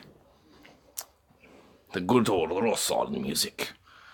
Because for the automated gay space, communism is the best. Duh. Alright, let's get this plugged in. And let's go into Jordan Peterson shedding some tears. Because that's always fucking great, dude. That's always great. Gotta give it up to Peterson, giving us some tears. Make sure it's charging, okay? Get out of that. Here we go. You say, okay, so fine, you adopt a little responsibility for yourself and you can sleep with a clean conscience. What happens if you adopted full responsibility for yourself? And then for your family. Lots of the people who are coming to talk to me say now, I've been really trying to put my family together. Like I've made that a goal. I'm trying to heal my family and bring it together, and it's working. So here's a story. I love this story. Now, it just killed me. I was in LA at the Orpheum. You know, it's rough downtown in LA, places around the Orpheum too. And Tammy and I, my wife, because she's traveling with me, and is a big help, by the way.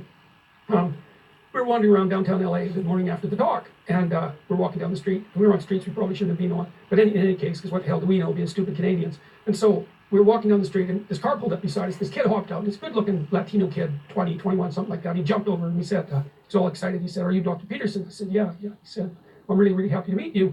I've been watching your lectures for like a year and a half, and I've been trying to put my life together, and it's really working. I'm really doing way better. I really wanted to thank you." And so it's lovely, when you're walking down a kind of rough area, and somebody pulls up beside you and they jump out of the car to tell you how much better their life is. That's a pretty good morning. And so, but then that isn't all that happened. He ran back to his car. He said, wait a minute. Went back to his car and he got out his dad. And they came over together, and his dad was just smiling away, like a real smile, you know. And so was the kid, and they had their arms around each other. And they said, "Look, like we've really been working on our relationship for the last year and a half, and it's going just great. We want to thank you." And their father said something like, "I'm really happy that you got my son back to me." It's like, yes, that's what this bloody tour has been like. It's great. And everybody that's coming to these talks, that's what they're trying to do. Now, I got 3,000 people in each audience. Look, all right, so, you know, like, I'm not going to deny that, you know, what he has to say to some people, sure, it helps them out, you know. I'm not going to deny that it has mended people's family problems, I mean, but other people, there's other ways to go about it, too. I mean, you know, how to fix your family problem kind of depends on the situation and how you want to go about it and how you think is the best way to go through with that. I should actually probably go back to Sapia now that we're in Ignarism mode. Where's our Sapia? There it is. Bam, bitch! Alright.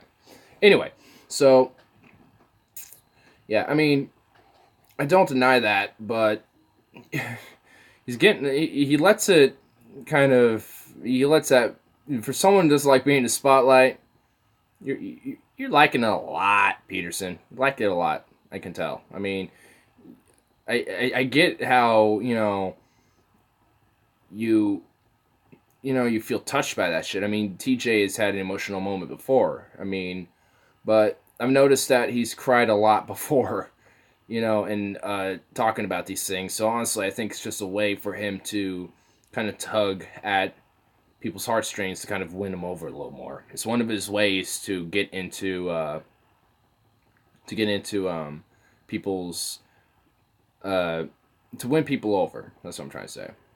He really gets them to get one over with emotion and also just his ability to seem like he's a complicated thinker and is a deep philosopher when he says a lot of things, but only brings it down to a very tiny little point.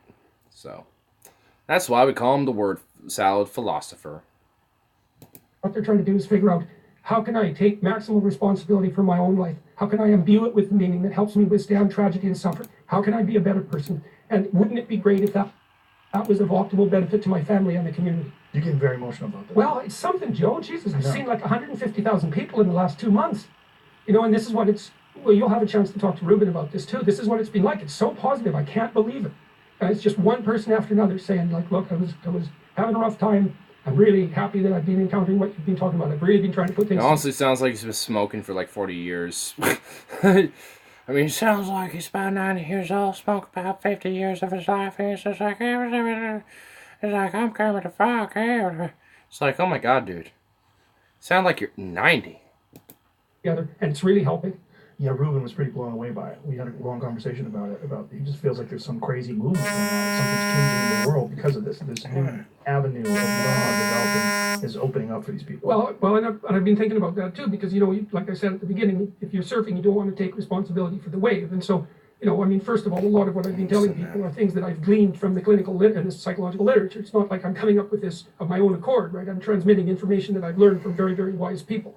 And so there's that. But also, we don't want to underestimate the utility of the technology, right? Because we have... Well, he kind of didn't really cry, but he did get very emotional.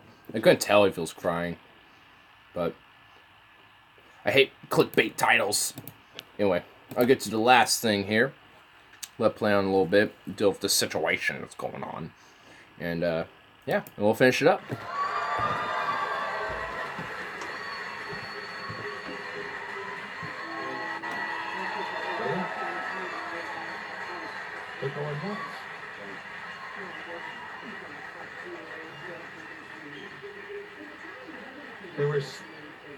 They were so loud I was almost knocked over into my chair. How are you? Ready to go? All right. Well, there were people who came and were like, "Oh, this was said, and this was said, and this was said," and we talked a little bit about dinner. I thought it would be nice if we started with something quick and easy and simple, like God. In particular, I don't believe there is one, and I have no idea what your thoughts are on it. You mean on the fact that you don't believe there is one? No. I mean just about the subject in general, but I'm happy to hear your thoughts on about what I don't think is, well, maybe.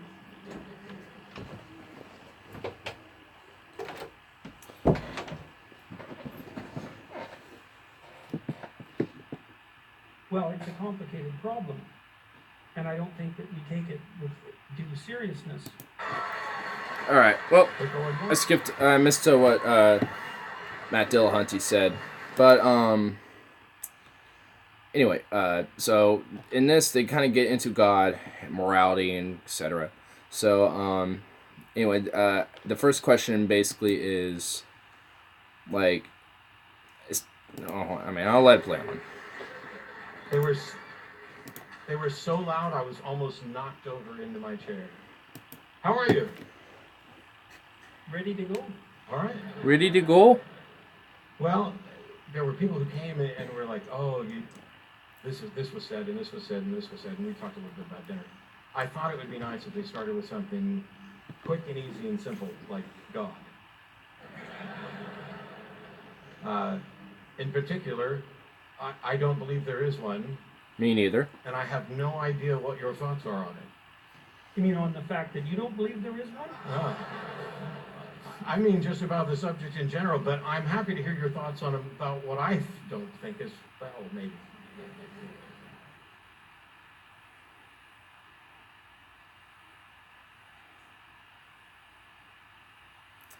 What the fuck is this long? Okay, I'm gonna go back to that. How long was that? I mean just about the subject in general, but I'm happy to hear your thoughts on about what I don't think is, well, maybe. 1, 2, 3, 4, 5, 6, 7, 8, 9, 10. Well, a 10-second pause. Holy fuck. That is so awkward, dude. It's awkward. It's such a long, awkward pause. Like, what a way to start it, dude.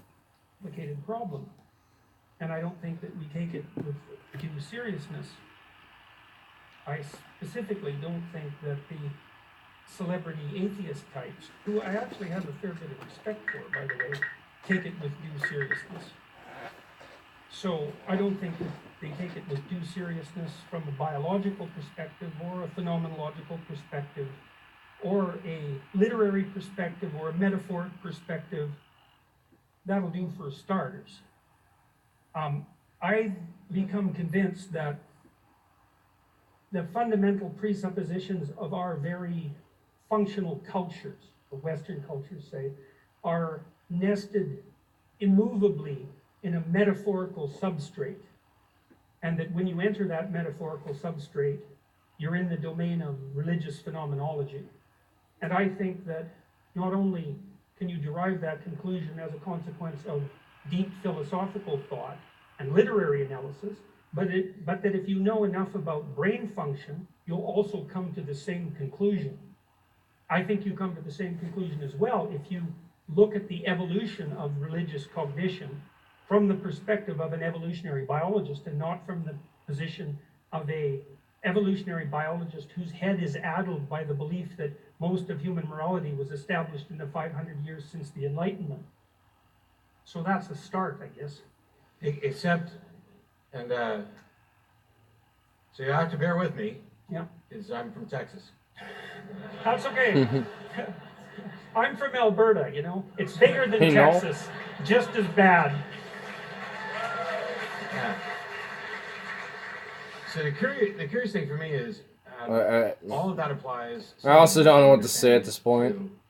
To, religious thought, religious tradition, the value of religious identity to individuals, and I don't see that any of it relates to whether or not there is a God or whether or not there's sufficient reason to believe there's a God, which is my sticking point.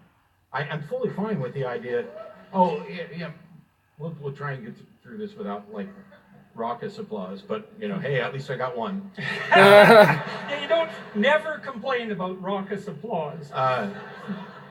Because that's the sticking point for me. I have no problem acknowledging that people derive value from their beliefs, whether or not they map to anything in reality. That they can be inspired and motivated, educated, and enlightened by poetry, prose, metaphor, allegory.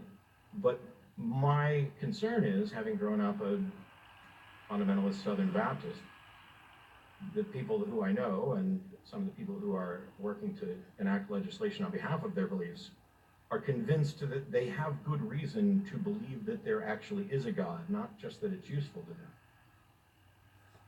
Well, it's not that easy to distinguish between what's useful and what's real.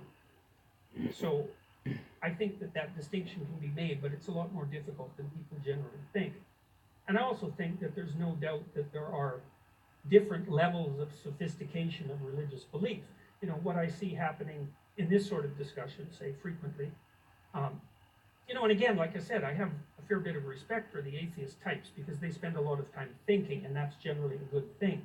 You know, I see most of their thinking, however, directed at the fundamentalist types, the fundamentalist Christian types, mostly of the American persuasion, who suffer from the somewhat understandable illusion that the biblical corpus has the same epistemological and ontological status as a scientific theory, when it clearly doesn't, right? I mean, if you're Okay, now we're closer to the same page. okay, Yeah. if you're a religious thinker, let's say, I agree with that. if you're a serious student of religious thought and a serious philosopher, one of the things you can't claim is that whatever story the Bible is telling is a scientific theory. And that's just self-evident. First of all, like, when was the first scientist? Descartes, Bacon, Newton? Maybe you could chase it back to the Greeks, but no farther than that. And so the idea that whatever the people who conjured up the I could probably say even Egypt as well.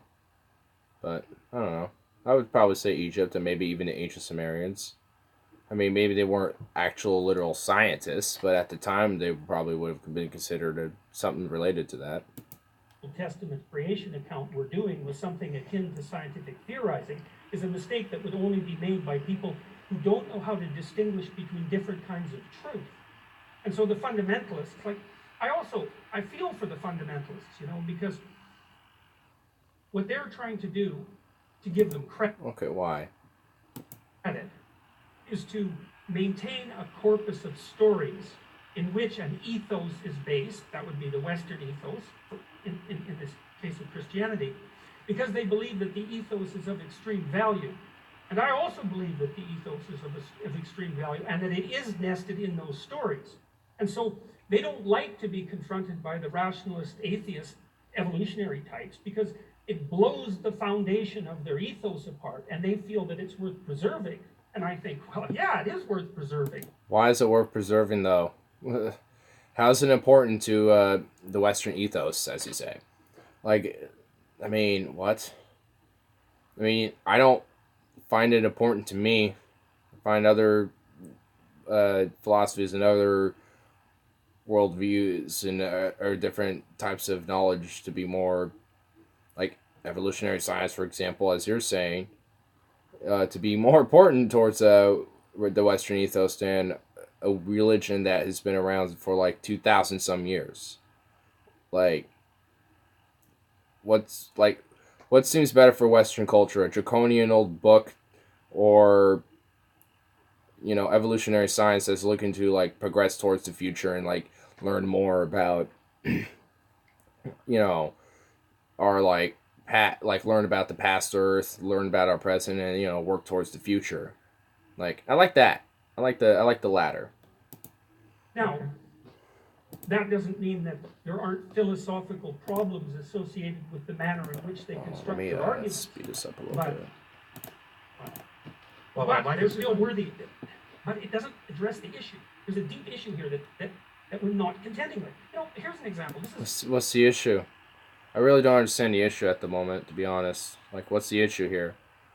Like, it's a draconian book that honestly should be left in the past at this point. Like, there's better philosophies to build upon our Western ethos on.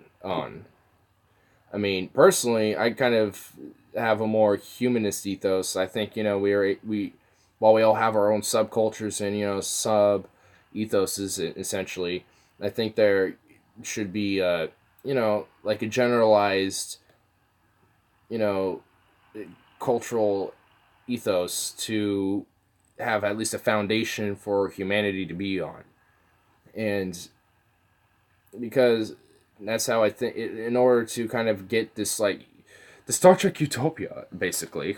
I mean, if you wanted to get optimistic about it, I mean, but in realistic terms, at least just united enough to at least work on fixing climate change, trying to help out developing nations actually get bolstered and supported, give them food, help encourage, help them, build infrastructures, encourage a philosophy of democracy to get established within their nations and shit, and secularism as well. Like, I mean, actually, give them aid, not bobbing them into submission like we normally do. But, but anyway, yeah, I just don't like. I don't see what the issue here is. I think moving forward and moving beyond this draconian old book that has so many contradictions and stories that are outlandish, people living 900 years old, world utterly flooded. Like, what? Like, yeah, every culture has like a story of that, but guess what? A lot of cultures are based around water. And normally, when it rains a lot, things get flooded. High tides, things get flooded up. Rising sea levels over time. Like, doesn't surprise me. And also, it could be the idea of that great ice age and all the ice receding away and all the water rising. Oh shit, the earth is flooding. Will it ever stop? Oh, well, it stopped. Well, we have the great story of the great floods. I mean, preserved throughout, Homo sapiens society. Like, that could probably be what it's based off of if every culture has it. So, the Noah's Ark story is bullshit for one, but it's not foreign to other cultures. So Christianity is not really that important. I mean, there's other cultures that have established different, same, stories or similar ideas while not being the same. Like, you can have different cultures and ethoses that are vastly contrarian to such ideas, for sure. But, like, for example, like, fundamentalist Sharia Wahhabi Islam, that's Sunni, for example. That is highly contrarian to a Western pro-secular society. Just as an example, because we have that today. I mean, an example of who is pushing that type of ethos is ISIS or Al-Qaeda, go down the line. But, you get the point. But anyway, digressing from that, the Bible ain't important, bitch. Like, sorry, Peterson. I don't see its extreme importance into Western ethoses or just the ethos of anything in general. Maybe I'm wrong about this, but I don't think You are. I just, well, I thought about it a lot, and I do try to think about where I'm wrong, because I would like to figure out where I'm wrong, because then I wouldn't have to be wrong anymore, right? And being wrong is actually not a good thing. You fall into a pit if you're wrong. And this is what I point out in the lecture on skepticism, since you didn't get to see the show, is that being wrong feels exactly like being right. Nobody runs around going, oh, I'm wrong, but I'm going to keep believing this. We all assume that we are correct about a great many things. And it's not so much that being wrong is the thing we're afraid of. I think that being exposed as wrong is the thing we're afraid of. We're also sometimes afraid of being I agree wrong, with that. If you're wrong at a deep level, it can really hurt you. Oh, I agree. It can really take you apart. And so people don't like to be taken apart. Like if you're wrong about your wife, for example, that tends to be a very painful thing. And that's something that's worth pursuing, to try to figure out why that is. That should make you popular. Okay, so one of the issues that I have, and you can respond to this, is that the let's say the celebrity atheist types, because I actually like that phrase, they don't seem to me to be contending with the real issues. They seem to be going at Dostoevsky, he's a real issue. Tolstoy, he's a real issue. Carl Jung, 20 books and maybe 15 seminars, he's a real issue. Mircea Eliade, like there are some serious heavy hitters in the religious phenomenology domain. And my sense so far, I just finished reading all of Harris's books, for example, he doesn't contend with them at all. And it's like, for me, that's like being an evolutionary biologist and not being aware of Darwin. It's actually a big problem. It's not something you can hand wave away. Jung was a mystic. It's like, sorry. He was about as smart as Nietzsche. I think this gets to basically the same point I was talking about before. The thing that you're objecting to, it seems, is that many of us don't want to address the aspects of religion that you find value in, because we're only focused on, perhaps as I'm talking in the show, from a scientific skepticism perspective of, are there valid and sound arguments that would lead one to conclude that a God exists? My answer to this so far seems to be no. And the apologists, the theologians, they keep presenting the arguments, the teleological arguments, moral arguments, all these things. They have nothing to do with the phenomenology of religion. They have nothing to do with how this impacts people's lives. This is a question of, is it in fact the case? Is it consistent with reality that there is a God? And is it consistent with reality that there is good reason to believe there's a God? That is where the focus is primarily. Yeah, and it should be construed as a scientific issue. Well, it's not so. I would never construe it as a scientific issue, because science can't confirm the supernatural. I mean, we are blocked until somebody demonstrates a mechanism by which we can explore and confirm the existence of the supernatural, and then confirm that it actually can impact the natural world. We're stuck, which is why science relies on methodological naturalism. You seem to be able to do it with psychedelic drugs. You seem to be able to do what with psychedelic drugs? Well, everybody that takes them. All right. There's actually something that is going to come up here. I was just waiting for it to come up, but it's about to pop up. Because honestly, that was just fluff, but it has some kill time, because I unfortunately just discovered some disturbing shit. There's this thing called JBP wave, Jordan B. Peterson wave. And there's compilations and mixes of this shit, dude.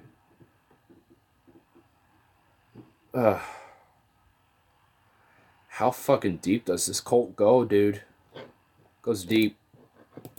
And that seems to be duplicatable and replicable across cultures in labs with multiple different substances, the chemical constituents of which are known very well. So like, it's part of this religious phenomenology, and to me that's just a set of facts. And we know that people have been using those substances to evoke mystical and religious experiences for, who knows, 150,000 years maybe. We can at least infer that. And we have no idea whatsoever how much of an effect the use of those substances has had on the metaphysical substrate of our culture. So what constitutes scientific data here is by no means clear. Here's an example of this, for example. For example, as someone who's been high as a kite, same. I fully agree that people take drugs and report experiences that they describe as mystical or supernatural. Yeah. Just like people report other experiences as if they were religious or ghosts or whatever. We have no way of confirming that something mystical or supernatural actually can happen. What this is about the language. Stops people from smoking. Well, you can stop smoking without any sort of supernatural intervention. No, not really. You can't stop smoking without supernatural? Really what the fuck? What? Peterson, what did you just say? You can't stop smoking unless you take psychedelics? I beg your pardon? What? What?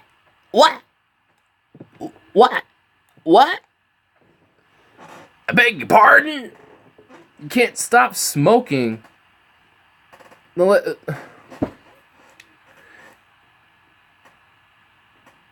You fucking idiot. You fucking moron. You sham. You word salad confusing motherfucker. What the fuck did you just say?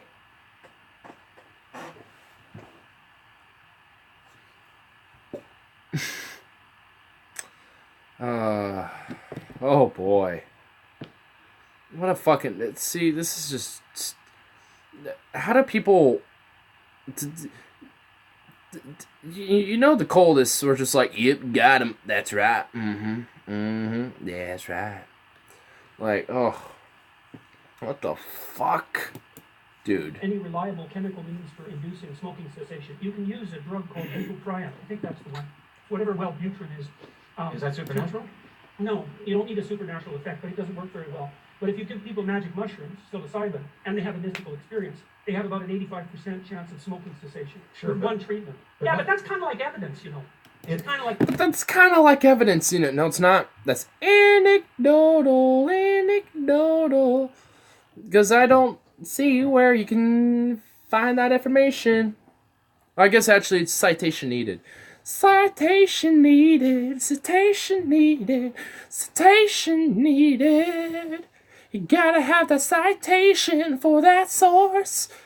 You can't stop smoking with psilocybin, but maybe you can because you get a crazy trip, and then you get a life-changing experience, and it makes you stop smoking. Because well, most people don't do it that way. So they do it some other method that ain't fucking hallucinogenic mushrooms. Fuck you. How does anyone, like, it's kind of like evidence, bitch. How does anyone take you seriously?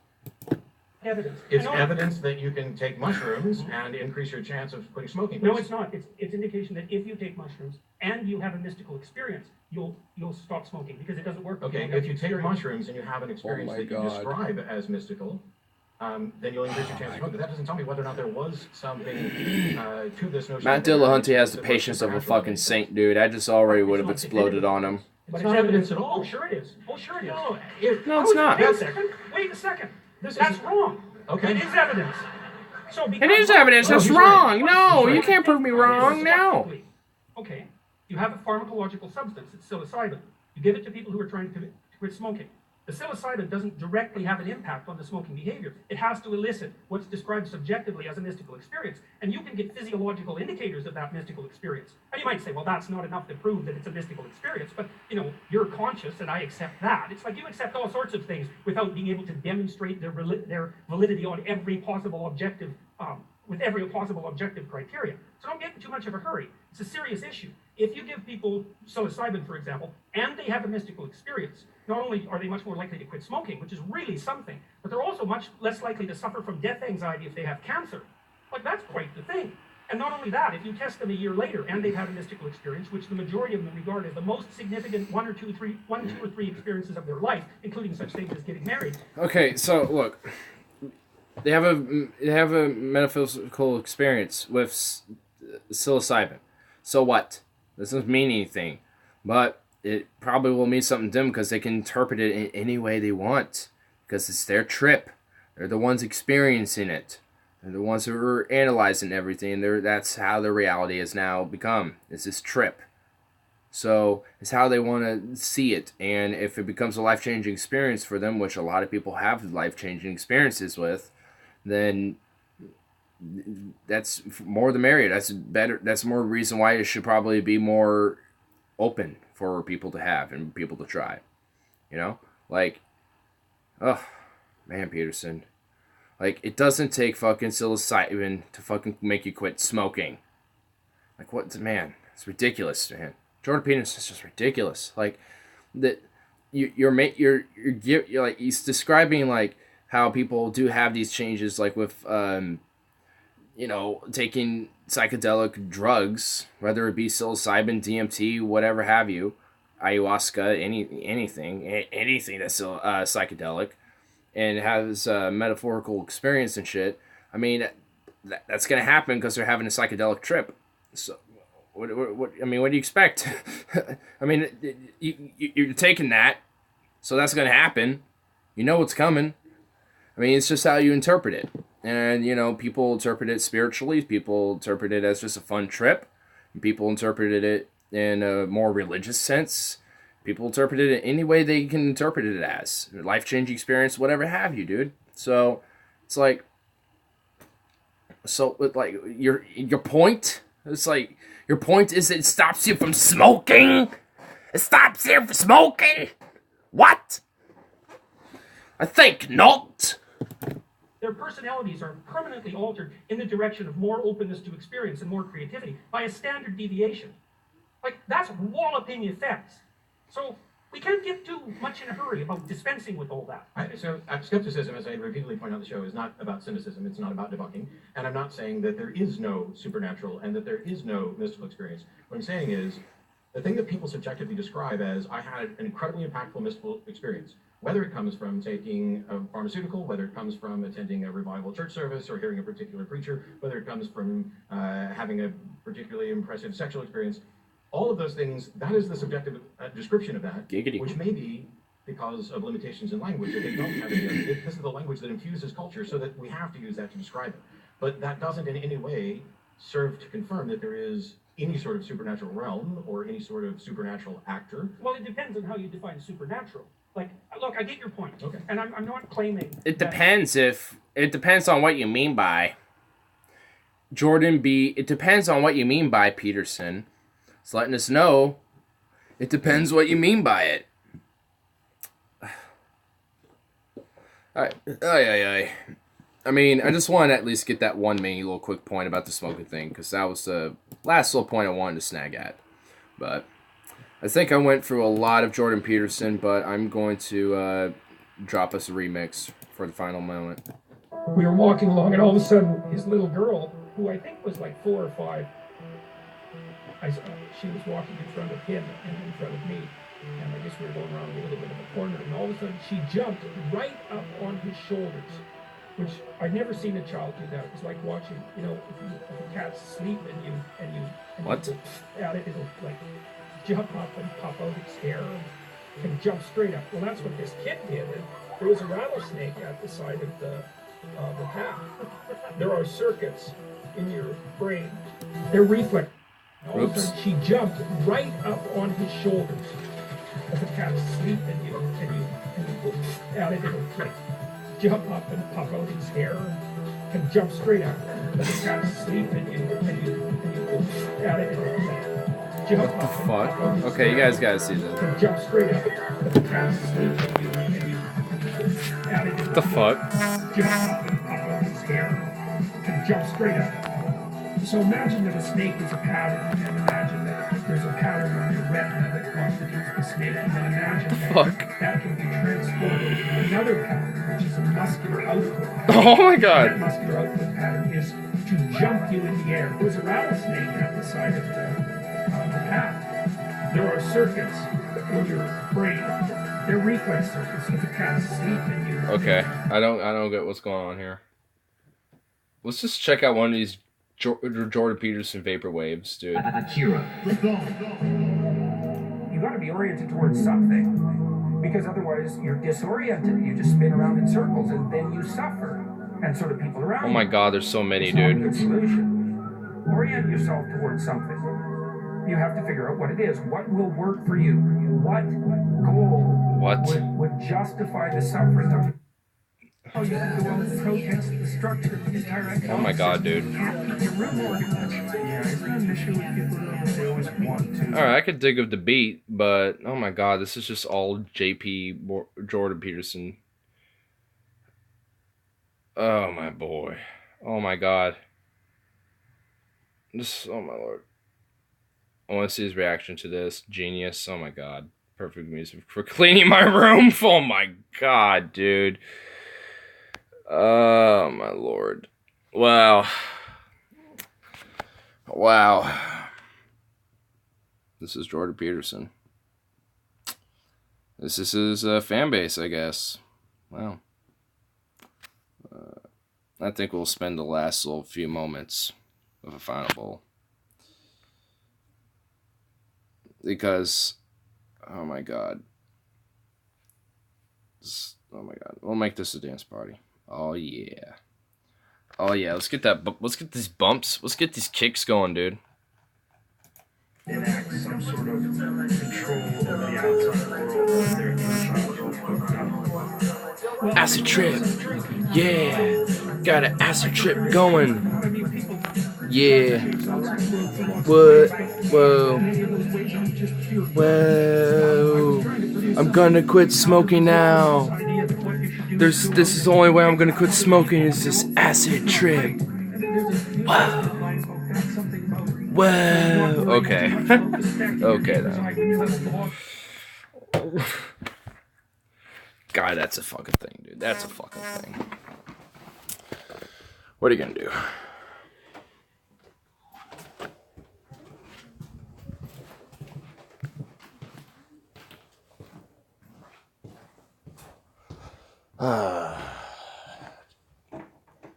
Alright, well, if you want to know the truth,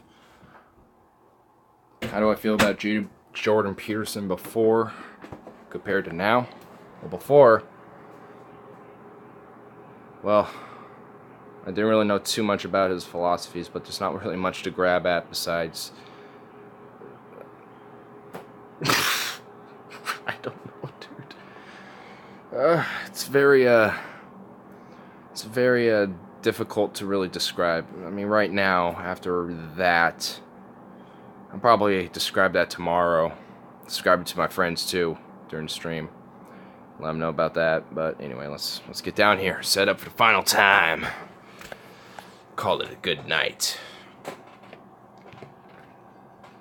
Man, I don't want to fucking hear Jordan Peterson anymore. I'm done hearing his name. I'm done. I hope Paul's doing a ideology after this. I hope Paul's doing an ideology, man. I need a little dose of salty Paul, bro. Or TJ, one of them, dude. I don't give a fuck. I need one of them. I need some comfort. I need comfort, dude. I need to be held. I felt like I just got verbally molested by Peterson, dude. Oh, like, oh my god. Just can't hang anymore, bro. Just can't hang. Can't hang with the Petersonites. That's what I'm gonna call the cultists of Jordan Peterson now, the Petersonites. They are the Petersonites. But those people popping in and out, getting little doses of Jordan Peterson. I don't know who just bumped in, but you just kind of missed all the Jordan Peterson Ignarism I went into. So I'll be wrapping it up though soon. So you can go ahead and check it back for that later. I just delved into Jordan Peterson, and I'm just done. I'm done. Oh, he left. Well, fuck you too, sir. You probably weren't here to see that. I don't know who delves in, who doesn't, but who gives a shit? Who gives a shit? Because I don't. I'm sitting here talking alone, by myself, to a phone. Because I'm all alone. I'm forever alone. But you know, I mean, I guess I could try to give, my last little rundown on, at least, let's just kind of delve right back down into his, self-help shit a little bit. Because, when he was talking about his fan there, with his little Latino friend, or fan, with his dad and shit, I don't deny it helps people. I don't deny that people find value in what he has to say with his, help book. I don't call them self-help books because you're getting someone else to get help for. That's not self-help. Self-help is good to yourself. Not having outside influence try to help you. So, he's a helper. Not a self-help guru or some shit. He's a helper. His guidance to certain people help him out. A lot of people do for some reason, but fuck. A lot of people do. And I don't deny that. For some people, if it helps them, more power to you, dude. More power to you. Look, it's really, I don't really honestly, for real, don't have any ill will against any Jordan Peterson fan. It's just that I find your fervorish love for Jordan Peterson to be freaky. But I thought you were already sleeps. Yeah. Try to keep it a little quiet. Thank you.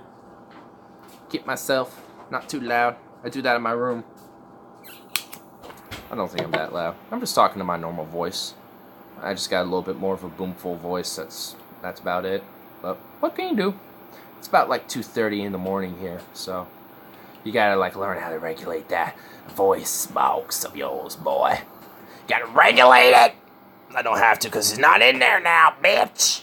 It's not in there. He ain't. I don't have to regulate it now. That's right. That's right. I don't. I will later. Just not right now. You hear me, you stinking liberal? You postmodernist, nihilist, neo-Marxist? I mean, at some point, I think I'll actually like to get a Jordan Peterson fan, or maybe a few over time, and actually have a discussion with them. I won't say debate, just a discussion, because I want to know what they get out of Peterson, because I can't get anything out of him. I really honestly can't. I tried, like, I can get something out of him, but it's so vague and, like, really complicated to even try to process, because you don't understand what he's trying to process with his word salad, long-worded mini point. Like, his point's this, and even then, it's very vague, and very quick little baby points are pretty vague. He uses all this to try to condense it down to one point. And honestly, it's just not really working out, at least not to me. I mean, that's what I mean. Like, even if there's somebody in the chat someday in the future that is, like, if they are able to at least kind of describe at least a little bit, let me know. Go right ahead. I'll be down. I'll be totally down for that. Like, because I really do generally, like, want to know what people do get out of him. And, I mean, I'm not saying that's wrong. I'm not saying it's bad. I just want to know. Night. Safe spacers. Nighty-night. Going into your echo chamber. It's kind of like an echo chamber, too. A little bit. The echo chambers. Yeah. Quick, enter the echo chambers. I'm providing an echo chamber for all of us. Yeah, we got our echo chamber, yeah. Now floating head. I'm a floating head, bitch. What you can do with the floating head. Okay, I'm done. Alright. I haven't even hit this, and the weed has already gotten to me. But it's been getting to me most of this time.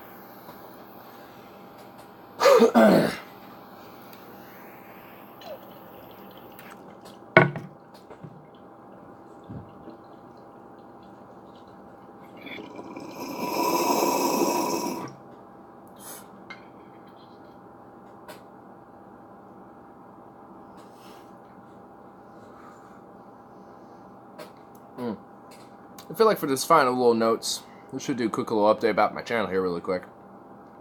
The audio interface that was, I've been waiting on that for a long time. It's still, okay. I have the tracking order for it, so I'm able to at least see where it's at. Guess where it's in? Kent, Washington. It's been there for like 3 days. And it was supposed to be here, estimated delivery at the 29th of June. It's now the 4th. What are you doing? What's going on? Why am I not getting my audio interface? I will press charges. Nah, as long as I get it, I'm good. I mean, it's no rush, but if I do get it, at least I can see what I can experiment with my laptop. And if I could at least get that working, hey, a little extra professionalism until the final necessities come in. So, in due time, my friends, in due time, we will get to be a good podcast. We will be getting the prosperous fruits of content for everybody. I have a lot of videos saved up. I think sometime over the weekend, because I'll have a little hiatus due to work. You know how it is. I got a side job, so what do you gotta do? You gotta do what you gotta do.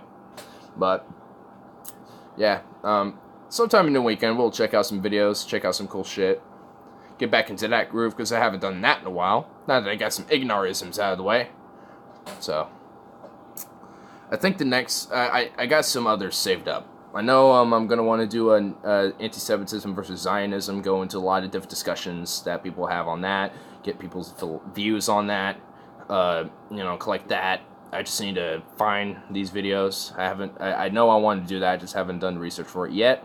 And I got one other that is going, I think I want to delve into a more older type of philosophy, and probably get into something like, I don't know, maybe I probably kind of want to do Karl Marx a little bit, but I don't have his books, and I really want to read his books first, so I think I will withhold on him until I do. And, because, despite, I don't agree with everything of Marx, I don't agree 100% with Marxism, probably more like 50 to 60%, or maybe like, I don't know, like 70%. I would have to actually read it, because just based off what I know, that's how I would say. But until I actually read it, I don't, I would like to actually see it from the book firsthand and get my own interpretation and see how I feel about it. And then, get some research in, get some videos, get different points, and then, debunk some bullshit too while we're at it. Might as well do that, get into that type of idea. But I don't know. We'll see what's in store, because I don't want to reveal too much. Get any ideas. But I'm probably going to try to do a new segment, delve into the history books. I don't know where I want to start with, but I think I might do North Korea. That might be our first start. Have like a little baby Ignarism in the end, where we kind of delve into like what philosophy we can go moving forward. That would be pretty good. I think that would be a really interesting idea. So I already have a lot of research done, if you want to put it that way, because I've had a class where we delved into North Korea and into the history of Korea in general, briefly, and how it played a big role into the Cold War, into the future of what Korea is today, etc., etc. So I'll definitely be pulling some news articles as well, and all sorts of shit. I think that'll be a really great thing. I think that'll be a really great idea. So that'll be something new to be coming up. So check that out. But I'm gonna delve on this one last bowl, and I'll be wrapping it up for you guys, because it is fucking late, and holy shit. Like, Jordan Peterson, man. Just Jordan Peterson. I'll be serious. If anyone who happens to delve on this video goes this long into this video, go right ahead and say what makes it so interesting about Jordan Peterson that has won you over. That's just my question. Like, is it like just his political views? Is it his advice on help? Is it his views on psychology and postmodernism, or what do you got? What is it? Let me know. I would like to know. That'll be interesting. But anyway, guys, I'm gonna end it. It's fucking late.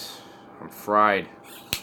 This is he destroyed my brain, dude. Like, it's like I have like a little bit of a headache. I'm not lying, dude. Oh my, fuck. It's just fuck.